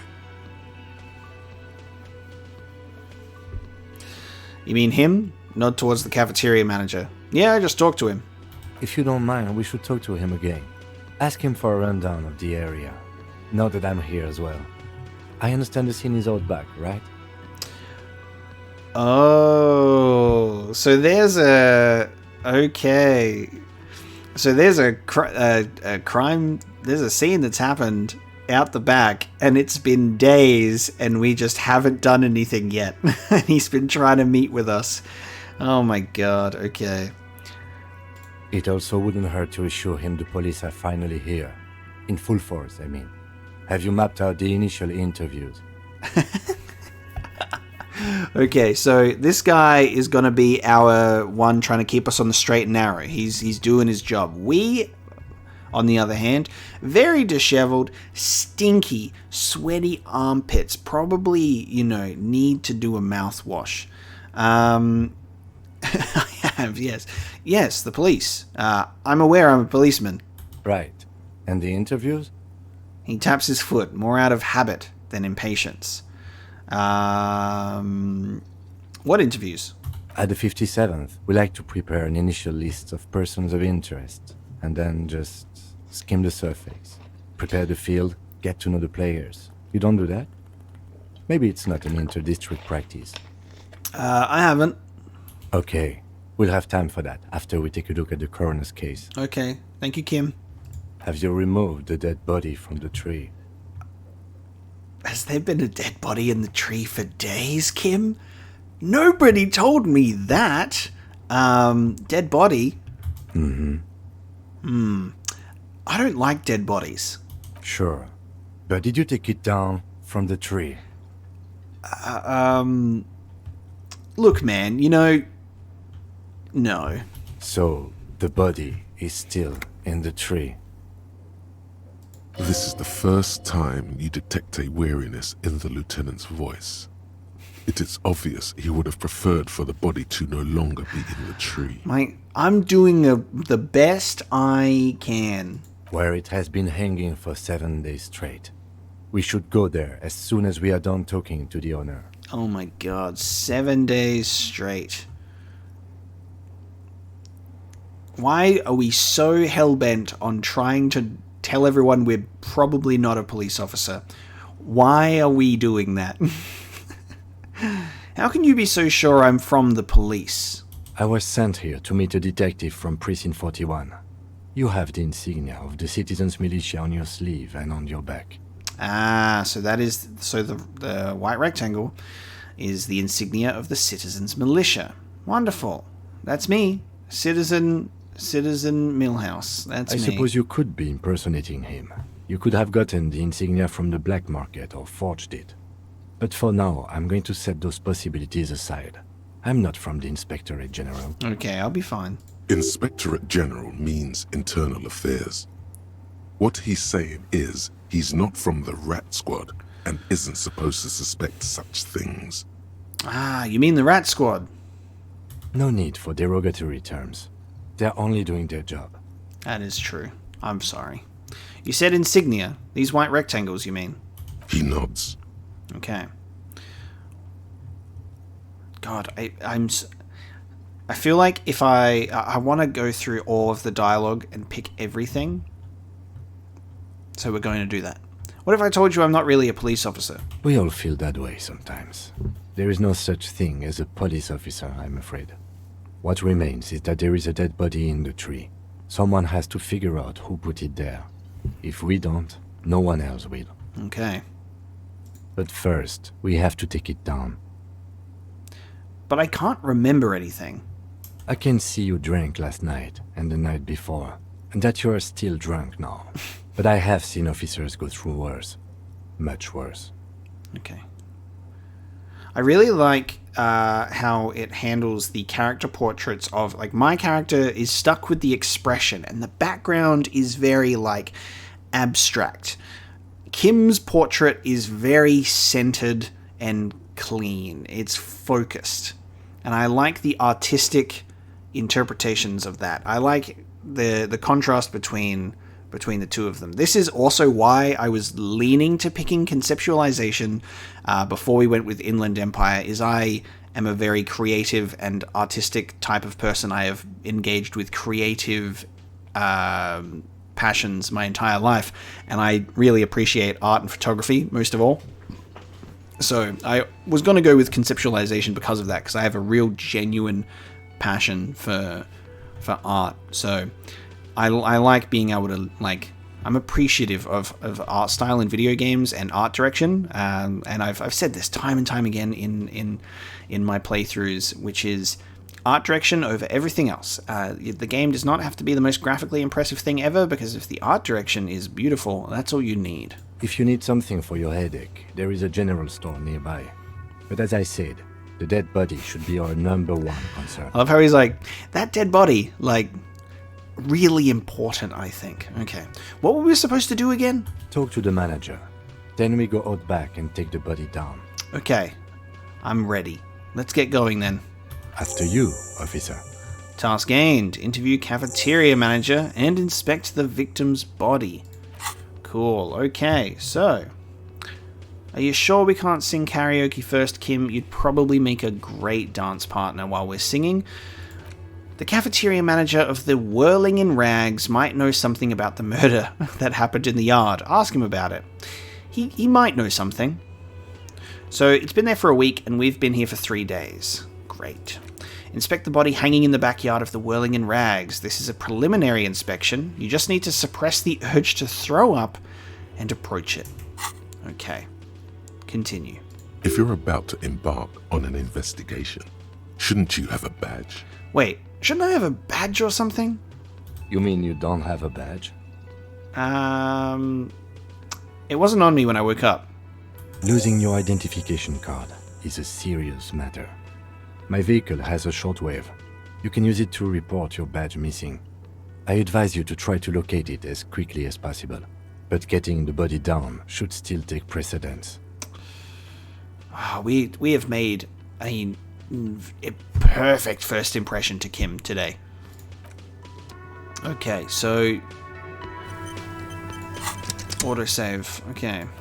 You need to report your missing badge to the 41st Precinct as soon as possible. The lieutenant said you can use the radio in his motor car to call your station. Okay, so I can pop a little quick save in here as well if I want, so I'll do that. And I think I can press F5 to quick save as well, so I'll try and get in the habit of doing that too. He follows me, that's great. He actually has nice fashion. I'm liking the bomber jacket and pants. I'm liking his clothing better than mine.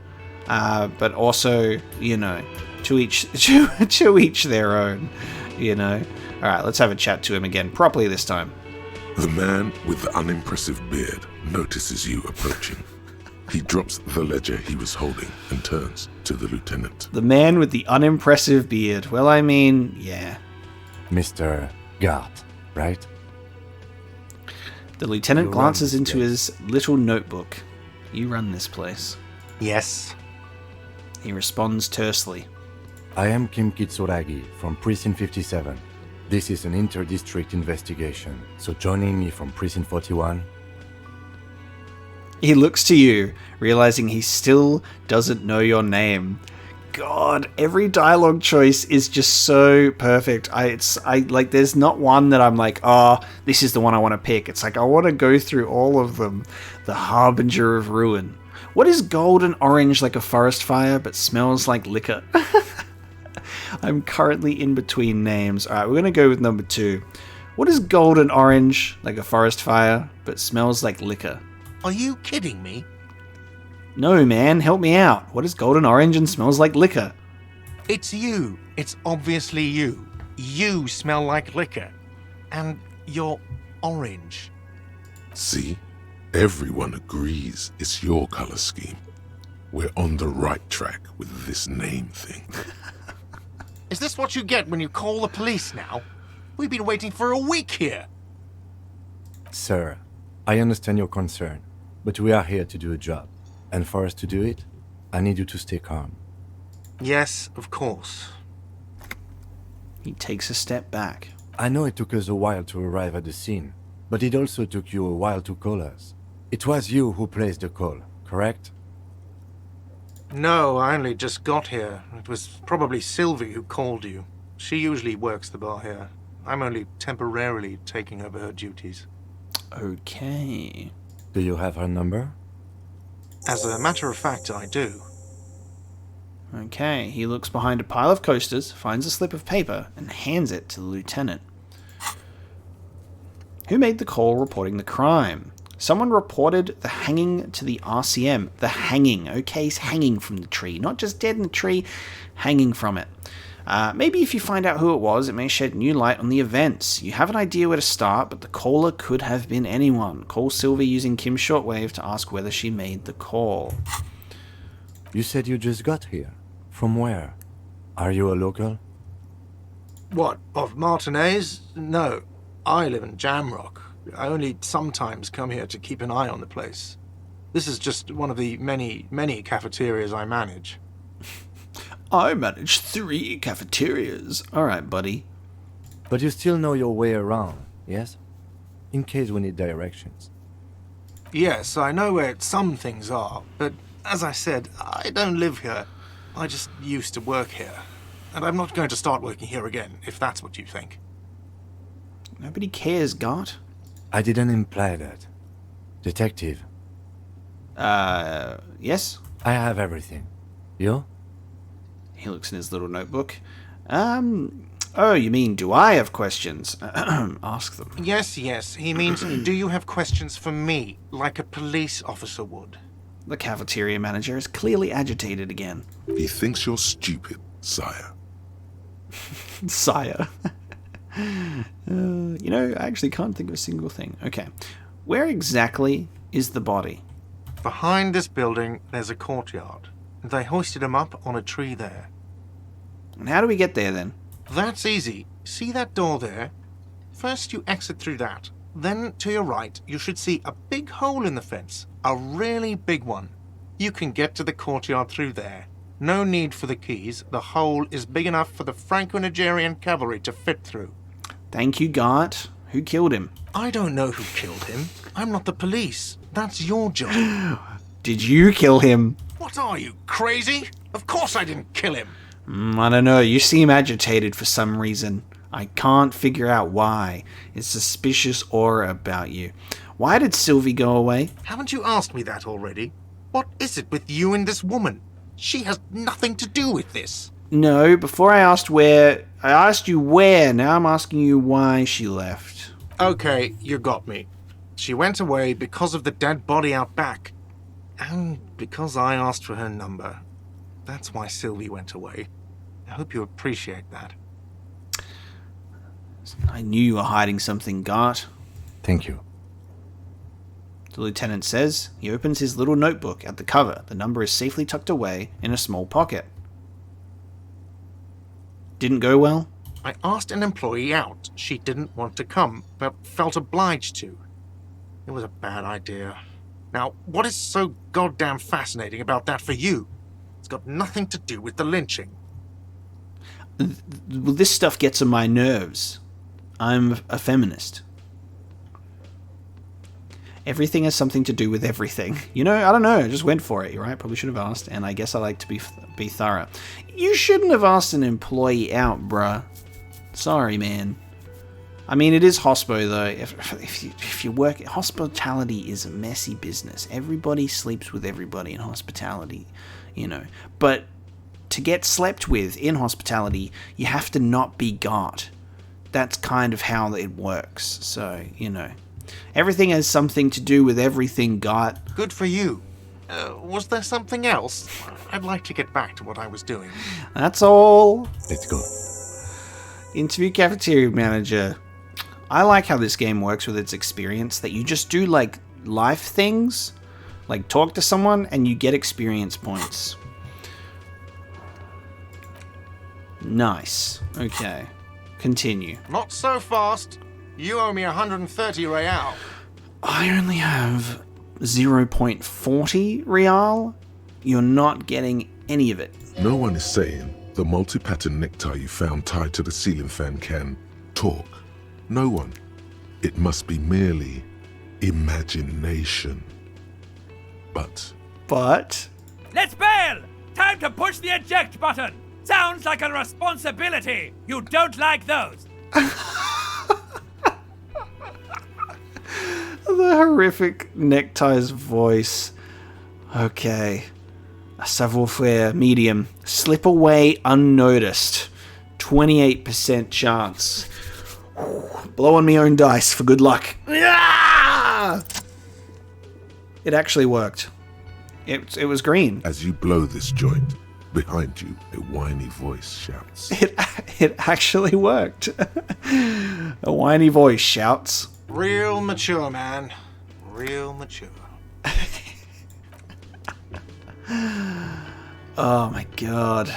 Dude, this game is fantastic. I wonder if I can actually talk to her now that I'm with my pal Kim. Hello, sweetie. Wait, who's Sweetie? Oh, nice. There we go. So now we have dialogue. Reaction speed, easy. Wait, who's Sweetie? Does that mean you like me? Who's Sweetie? Why, you are, officer. Maybe I am. Maybe I am Sweetie. And have you found anyone to be sweet to? She smiles conspiratorially. No, I'm done with mating rituals this time around. I had once, winked twice, but then I lost her. I don't know. Maybe I have. You rascal. I'm too old for you, and too married besides. Yeah, but you said married second, which means there's a chance. You should say married first if you're loyal. You must forgive me. I'm getting so scatterbrained. I completely forgot to introduce myself. She slaps herself on the forehead. I'm Lena. My husband Morel and I are staying with our friend Gary just down the street, but I come here for tea when they're away. Her eyes glitter over the rims of her glasses as she looks up, smiling. You seem like a lovely person, Lena. This Lena is wacky enough for the motley crew. Hire her on the spot.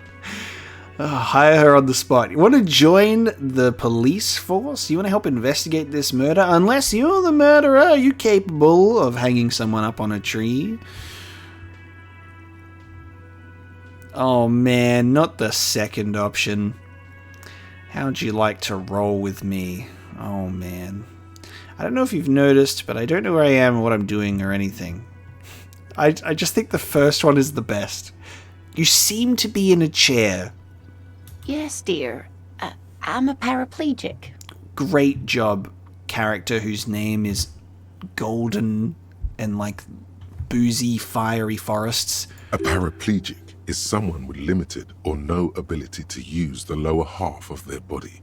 Paraplegia is caused by spinal cord injuries, like falling from a great height, or a grenade explosion.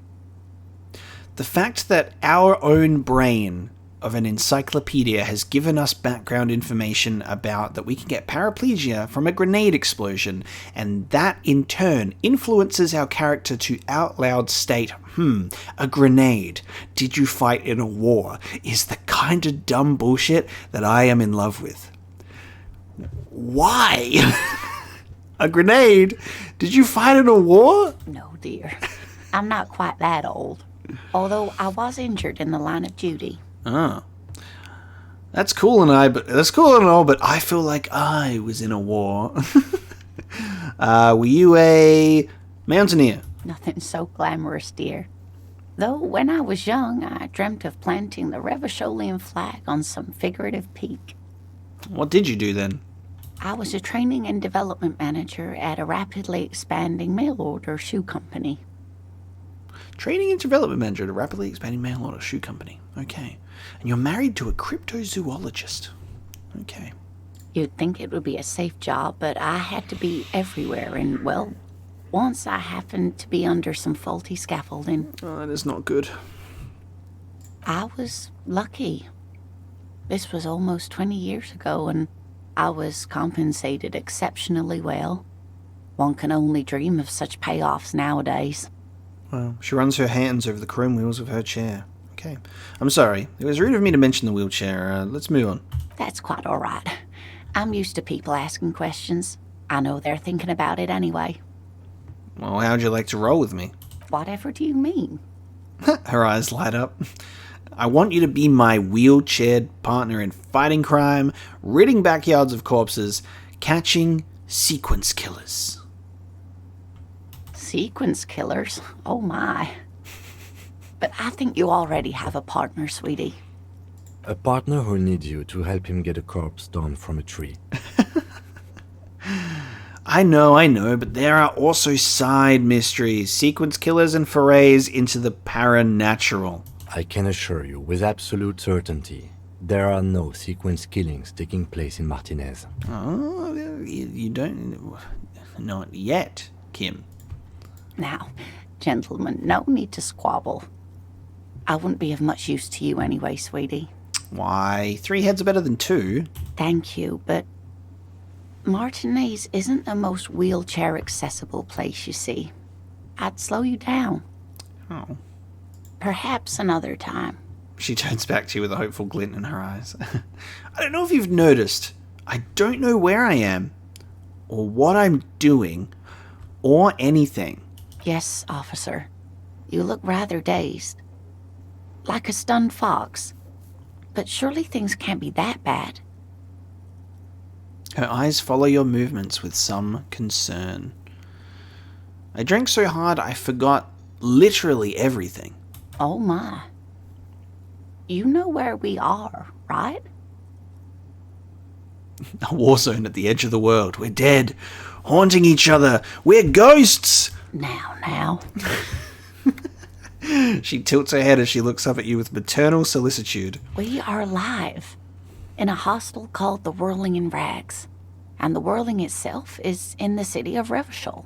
Oh, this is so great because it then goes into the dialogue option being like, all I know is Revachol used to be really cool in the 30s, and that literally only comes from what we would like dealing with upstairs in the apartment. All I know is that Revachol used to be really cool in the 30s. The new disco dancing. It seems like a lifetime ago. Wow. Her eyes are filled with light reflected off those gilded years when the city seemed full of possibility. And also, she said, like, it's been 20 years with the since the wheelchair incident as well. So she would have probably been dancing, you know, after work. She would have gone down and done a bit of a boogie. Much has changed, but it is still the most beautiful city in the world. A rare jewel set in the sand between the pines. Everyone says so, even foreigners. There's a pause as she studies your expression. You must look quite lost. Speaking of history, you know what year it is. Yes. Oh, God. Oh, and then when we start talking about our own age. It's a bad year in my late 40s. Or 50s? I don't even know how old I am. It's the spring of 51 is the correct one, because we looked at the calendar. But sure, it's the year 973, or all I know is we are approaching the end times. It's like the dialogue options are too appealing to choose the hilarious ones. It's killing me.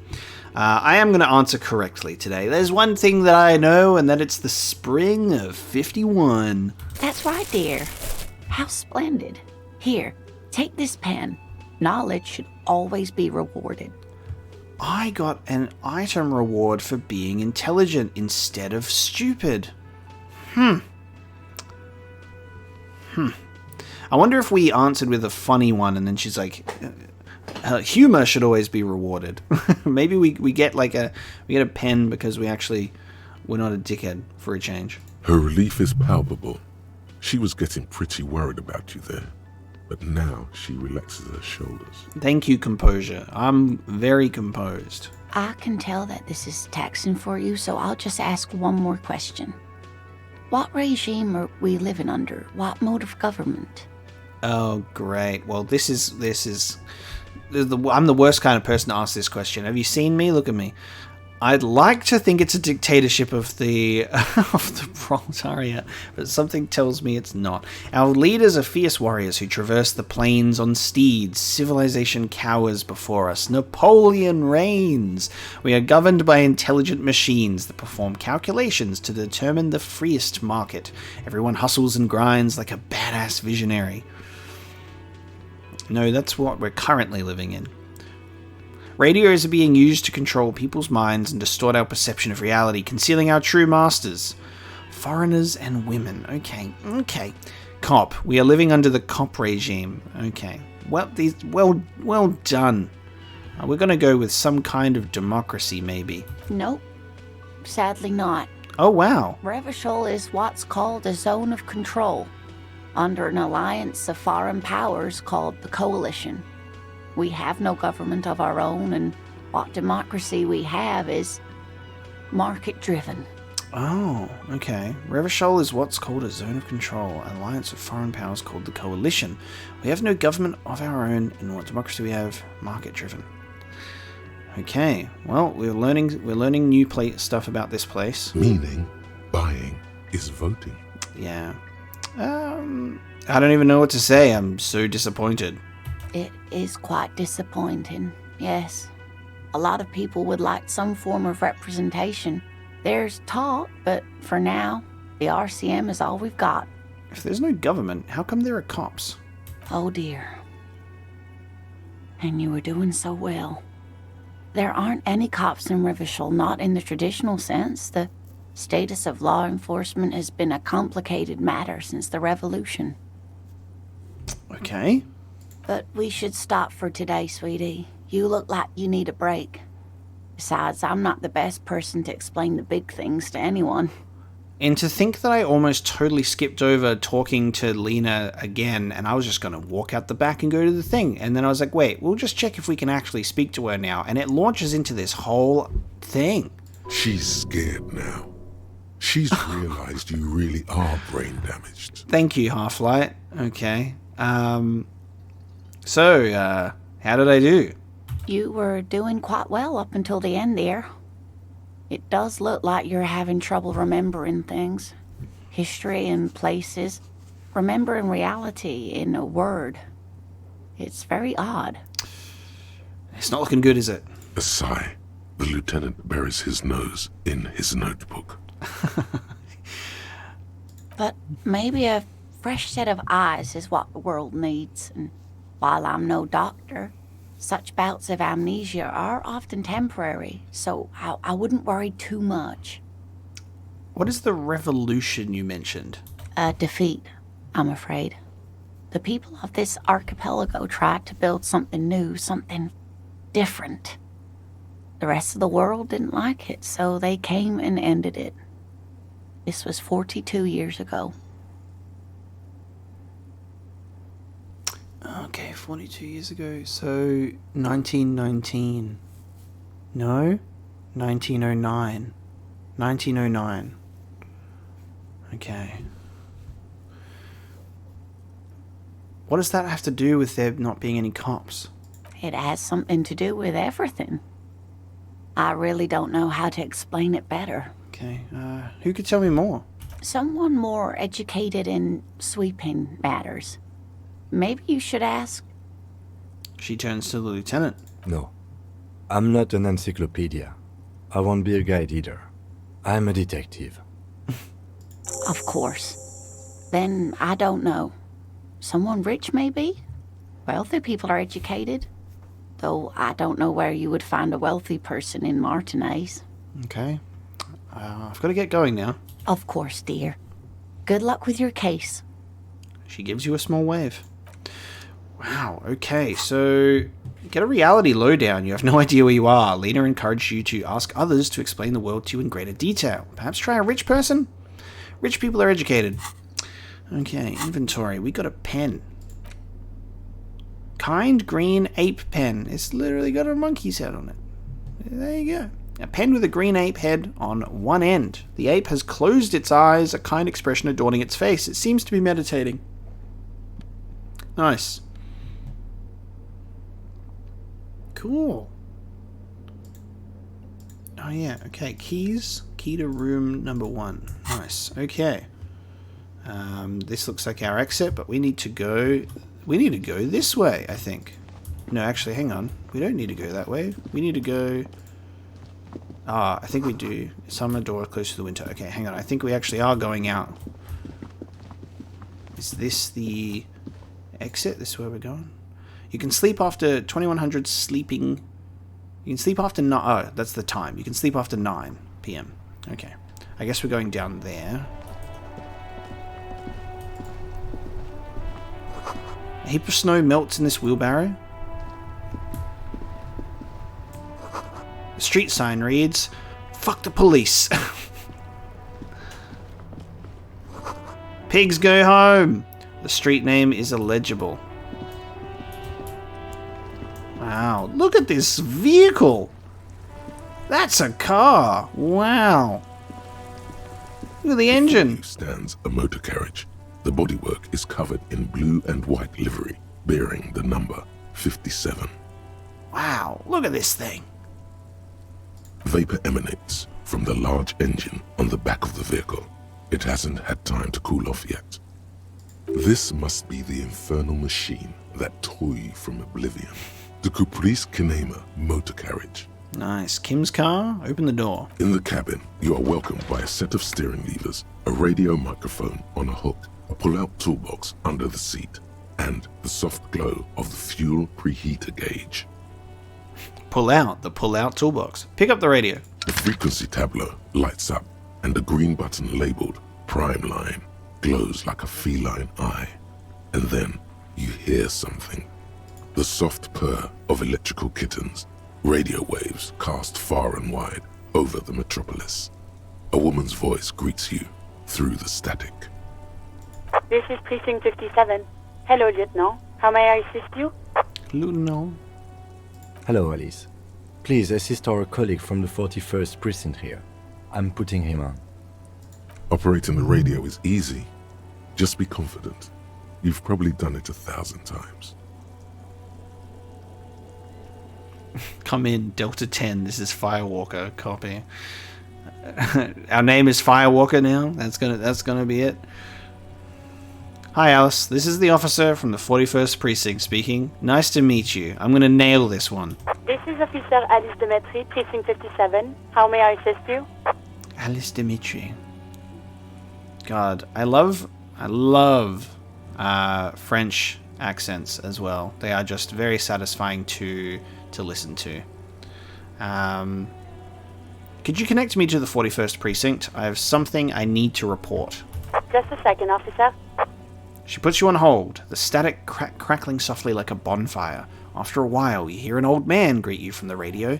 His rattly voice is oddly familiar. 10-2, 10-5. This is 41st. Come in. Over. Jules Pidiot. A scrawny old man sits in a dusty cubicle, smoking, with a large white rectangle sewn on his vest. In front of him is a box-shaped apparatus with an array of wires and antennas. The radio switchboard. The man uses relay code. You got this. You're a cop, and cops know relay code. I've got this. 10-4, Station 41. I've got an urgent business. Over. 10-4, message received. 10-5, relay message. What's your status? Over.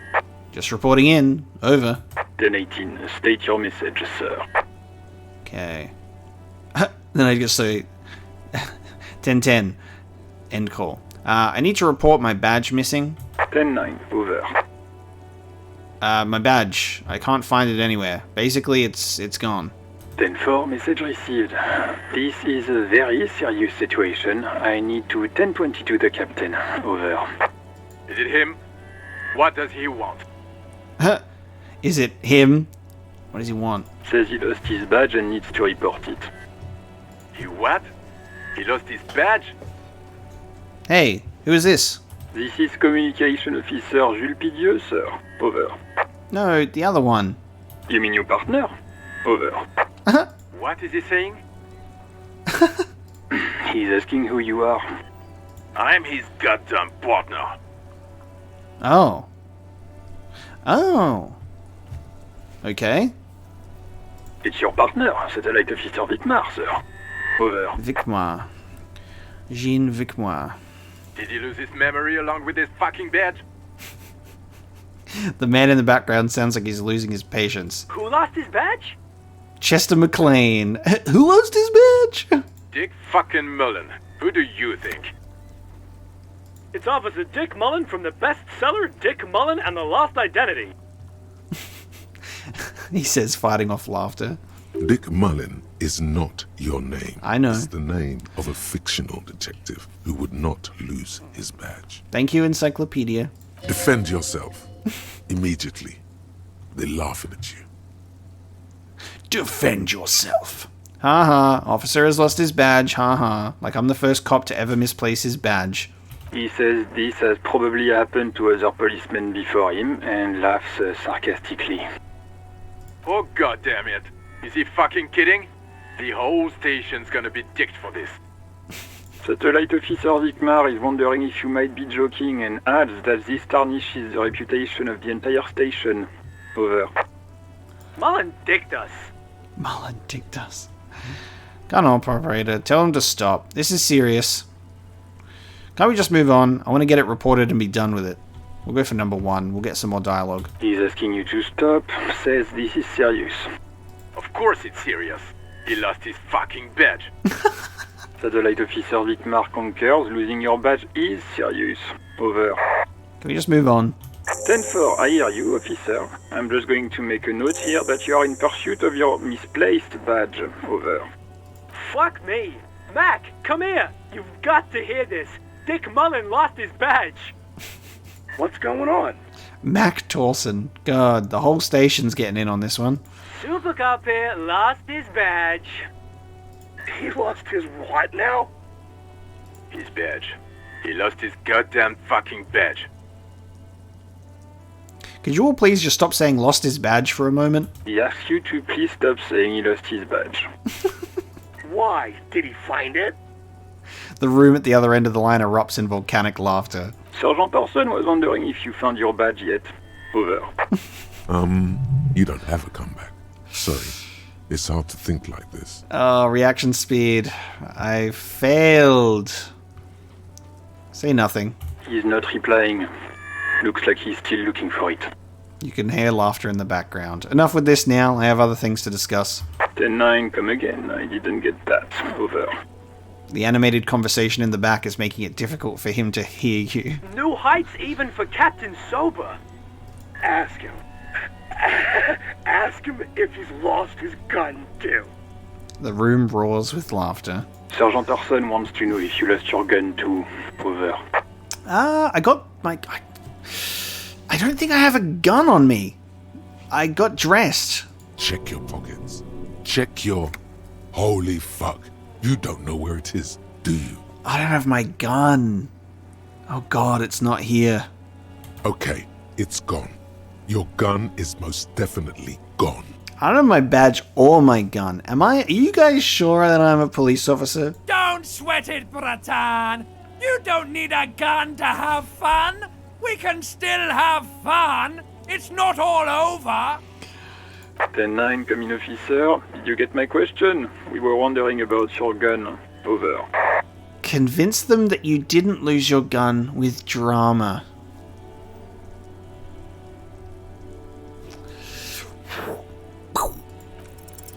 Lying over the phone, it's easy. Just say it like it's the truth. And then it becomes it. That's how you lie. No, of course I didn't lose my gun. He says he didn't. Thank God for that. That would have been a nightmare. I don't even want to imagine the poor prick who has to relay that kind of news to the captain. I know. What an idiot. If they had lost their gun and badge. Losing his badge is bad enough. Tell him to find it, and fast. We can't have some gangbanger running around with it. We're all glad to hear you've not lost your gun, officer. You need further assistance. Over. Are you going to actually go into this one? This might sound odd, but there's personal details I'd like to discuss. I know that fucking Kim over here is probably getting so annoyed with me because he said that the first thing we have to do is get this body, but the body's been there for a week. What's a couple more minutes? This might sound odd, but there's personal details I'd like to discuss. Okay, 10-4, sir. I hear you. Relay your question. Over. Wait. Before you say anything stupid, think it through. I need information, not fear. Be smart about this. Ask if he's there alone. Why would we ask that? We know he's not there alone. He's got people laughing at me. 10-4, sir. I'm not hearing your question. Ah, this is cool. So I can get information. I can try and get clarification on who the fuck I am. I wanted to know if you got my badge's description right in your report. Could you read it to me? Name, rank, date of birth. What? What is it? He's still on the line? He wants to verify the information on his badge. But of course, it says Dick Mullen, High General of the Revacholian Cavalry Force. Fuck's sake. Tell him to stop wasting time. What do you need, sir? Over. Hold on. Are you alone in the room? I need some confidential information about myself. That's a negative, sir. I got 10-12 visitors present here. Over. Okay. Please refer to me with my full name in the future. 10-9, repeat message. I didn't get that, sir. Over. Okay. Say my name. Sir, I will not have you talk to me in this manner. Over. Please just say my name, Jules. What? What is it? What can he possibly still want from us? He seems intoxicated and keeps asking me to call him by his name. Mullen's drunk and emotionally aggressive. That's new. Wrap it up. Don't indulge in his drunken antics. Oh my god. So they're gonna keep our character's name this constant thing that I'm trying to figure out, huh? Any news about my, family? 10. Excuse me, sir. Over. You probably don't want to continue on this road. That's right. Inland Empire coming in clutch. I just thought... Okay, Nothing, never mind. Come again, sir. I didn't get that. 10-9, over. Okay. Have I ever told you about my life before the RCM? 10-4, well, that's, Does he actually want something, or is he hell-bent on disrupting our work? He asked if he ever told me about his days before joining the RCN. For God's sake, cut this shit out! Tell him to stop wasting time and be a goddamn policeman for a change. Sir, Satellite Officer Vicmar says... I heard him. So, was there anything else? Yeah, let's wrap this up. Understood, sir. Over. Okay, 10-10. Transmission completed. Standing by. Over. End call with the 41st. Roger that. 10-10. Over and out. Static ends with a loud click. Then everything is silent in the cabin. So good. Also, obviously we can see down here now that we've got our time. So I guess, in-game time with our minutes. So our 4.5 hours is not 4.5 hours of game time. I did miss this because I kind of have a microphone here that is a little bit in the way of it. I didn't notice it immediately, so I've just moved it out of the way. Let's pull out the pull-out toolbox. A metallic drawer slides out from under the seat and clicks into place. The tools inside are neatly organized. Take what you need, officer. It's going to be a long case. I'm not protective of my tools, like some men are. He's clearly a little protective of his tools. But what can you do? Work is work. Red-tipped pry bar, rubber-handled chain cutters, and the hand-cranked flashlight. I feel like I'm going to need all of them, so let's take them all. The pry bar feels nice and cold in your hand, heavier than you'd think. Useful for opening all sorts of doors and lids. Nice. The rubber-handled chain cutters. The handles are long and sleek. Snap, snap, go the cutters in your hand. Nice. Take the hand-cranked flashlight. It's robust, weatherproof, and well-made. Police issue, blue. Nice. Lets you see things in the dark you would otherwise miss. Push in the pull-out toolbox. The pull-out toolbox slides back into its nest. Preheater gauge casts a warm glow on the steering levers and the radio on its hook. Run your fingers over one of the steering levers. The white suede feels luxurious under the touch, and the metal clutch handle so very familiar in your palm. Okay. Tap on the fuel preheater gauge. As you tap on the gauge, the indicator pin jerks as if startled. It's in the large orange sector, indicating the engine is warm. Next to the gauge is a red switch labeled heat. Continue. There's no use pressing the heat button. It won't start without the ignition key. Translation. We're not going anywhere right now. Thank you, Rhetoric. Alternative translation. Don't even think you can drive my MC. Yeah, I got it. Alright, close the door. We've reported the badge. Actually, we didn't do the Sylvie thing. Okay, we'll do the Sylvie thing after we check out the body. We'll come back for the radio, because that way we don't have to call them back immediately and it will be weird. Okay, it's unclear how you should go about finding a tiny piece of plastic in a world as huge as this. Maybe you'll just stumble across it down the line? Miracles happen. Someone must know something about your lost firearm. Maybe a district authority like someone high up in the union or someone local who saw you with it before you passed out. The Whirligig's absent bartender? You could also ask the local pawn shop. Find any information you can on the gun. Okay, let's do a quick save. We will come back out here and talk to people and investigate after we go check out this hanging dead body. Rue de Saint Ghislaine 8B. Okay. We're about to walk up to a tree. Oh. Wow. Yep. Wow. There it is. Kid, you mind not being here? Smells like spoiled meat and curdled dairy. A human being decomposes. Kid, what are you doing here? Kuno's got this. Okay. The boy throwing rocks at the dead body can't be older than 12. If there ever was such a thing as an ugly kid, then this is it. He's almost exquisite in his ugliness. Like a gremlin. Like a gremlin. Oh yeah, Nappa Gumpy, Kuno! Oh. I'm like, where the hell is that voice coming from? Here you are. Yells the other kid behind the fence. Hey kid, a word. Police business. Right in the dick, Kuno! Get him right in the dick! The children ignore you. Love it in the dick. Oh, wow. Okay. Alright, interesting. So we do have certain words that are censored, certain slurs and such. Okay. The boy is sweating profusely. His eyes are like two black holes and his jaw is twitching as if trying to break free from the empire of his body. Okay. Stop throwing rocks at my crime scene. Fuck that! Kuno, yeah! Right in the mouthhole! Jesus. Shits himself? The rake, Kuno! You should throw the rake at him, Kuno! Am I about to beat down on a kid right now? The fuck? Does Kuno know what a rake is? Kuno's not a gardener.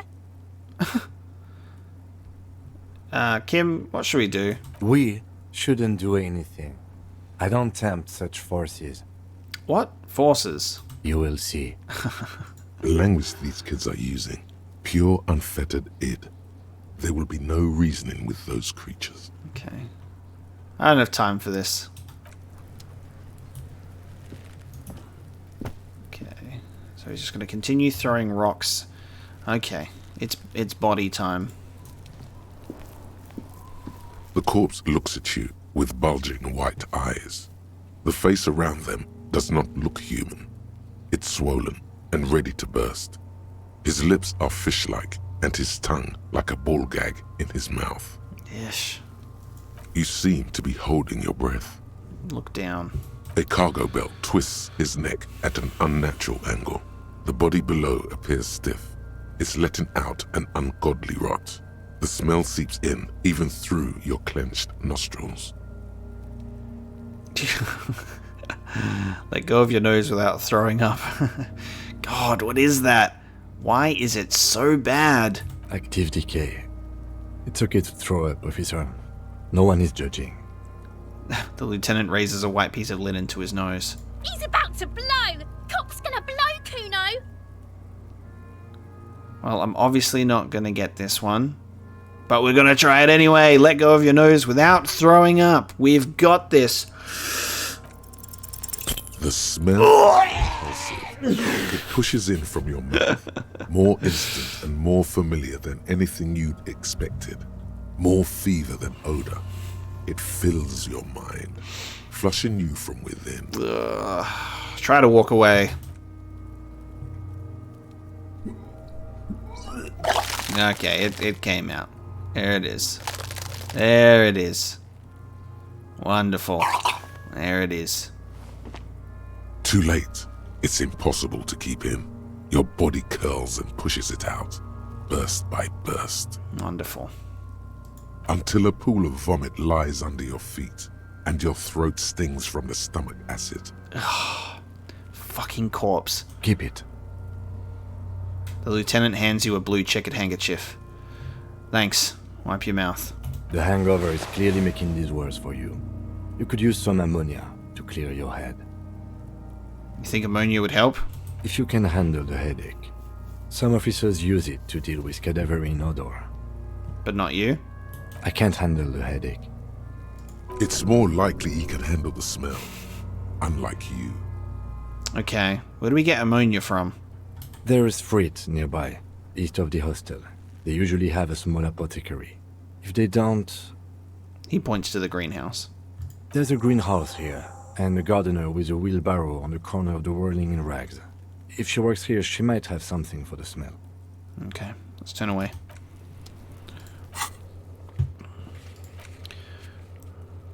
Okay, so get ammonia from the gardener or the Frit store. It'll make it easier. This kid's ladder is rickety, but still climbable. The ladder's for kids. It wouldn't hold the weight of a grown man. Someone is trying to grow herbs in this greenhouse. There he still is, looking right through you. Ooh, turn away. There he still is. Okay, what else we got? Got the pathway. There are several footprints in the mud, left by work boots. Anywhere from 6 to 12 pairs have walked here. Okay. Get an exact count. What do you think you are? A super detective? You're hungover. These are just dents in the mud. No pattern emerges for the time being. Trying to get an exact count with a half percentage made me lose morale. Okay. Interesting. What kind of boots? Heavy workers' boots with reinforced toes and hobnails all over the yard. Okay, so there are going to be some things that I just don't want to interact with at the risk of losing either health or morale, I guess. If it doesn't seem like it's the right time to do it, like it's like... It's been a week. Analyzing this yard that's got kids in it and all sorts, it's not a good idea to go and try and analyze footprints. This crime scene is totally unsalvageable. Isn't this something an industrial worker would wear? Lieutenant, workers' boots tracks. Noted. The lieutenant takes out his little notebook. Alright, leave. Let's go over to this thing. Nice, money. And magnesium. Ah, healing item, magnesium. So that will give me my morale back. Okay, so... Lieutenant's handkerchief, given you by Lieutenant Kitsuragi. One corner is adorned with lace and a tiny embroidered portia. Tools. Alright. Now, the red-tipped pry bar has Carson T Heavy Duty engraved just below the handle. It is satisfyingly heavy and perhaps one of the most useful tools to carry around. Okay. Chain cutters. The meanest looking pair of cutters you have ever seen, made in Gottwald by Walsham Werkzug. I'm going to be terrible at pronunciation, told you. No chain, wire, nor barbed fence will ever stand in your way again. They look hungry, ready to chew steel. And a police flashlight. Oh, I love the aesthetic of that, like the square flashlight look. That looks really cool. Police flashlight bearing the logo of the Grunstalung RAO. The small dynamo packed inside this handheld illumination device theoretically gives you the ability to produce a tiny amount of electricity anytime, anywhere. Okay. And I guess I was looking to see with the magnesium, but I will heal my morale with the magnesium. As we picked it up. Let's have a look at this thing. This winch mechanism has been oxidizing for some years.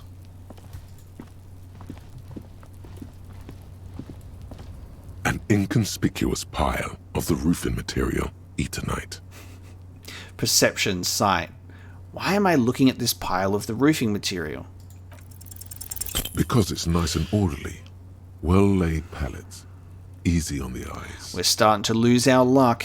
Rhythmic pattern calms your mind. Mammals like this stuff. Oh, look at that. I could have saved my magnesium because conceptualization was like, wow, nice. You can heal your morale passively. I'm gonna look out for moments like that. No, there's more to this. You get this strange feeling. What feeling? Hard to say. It's gone now. Feelings pass, you see. Especially the small ones. Okay, thank you. Thank you. Can I go here? I can't walk through this. No.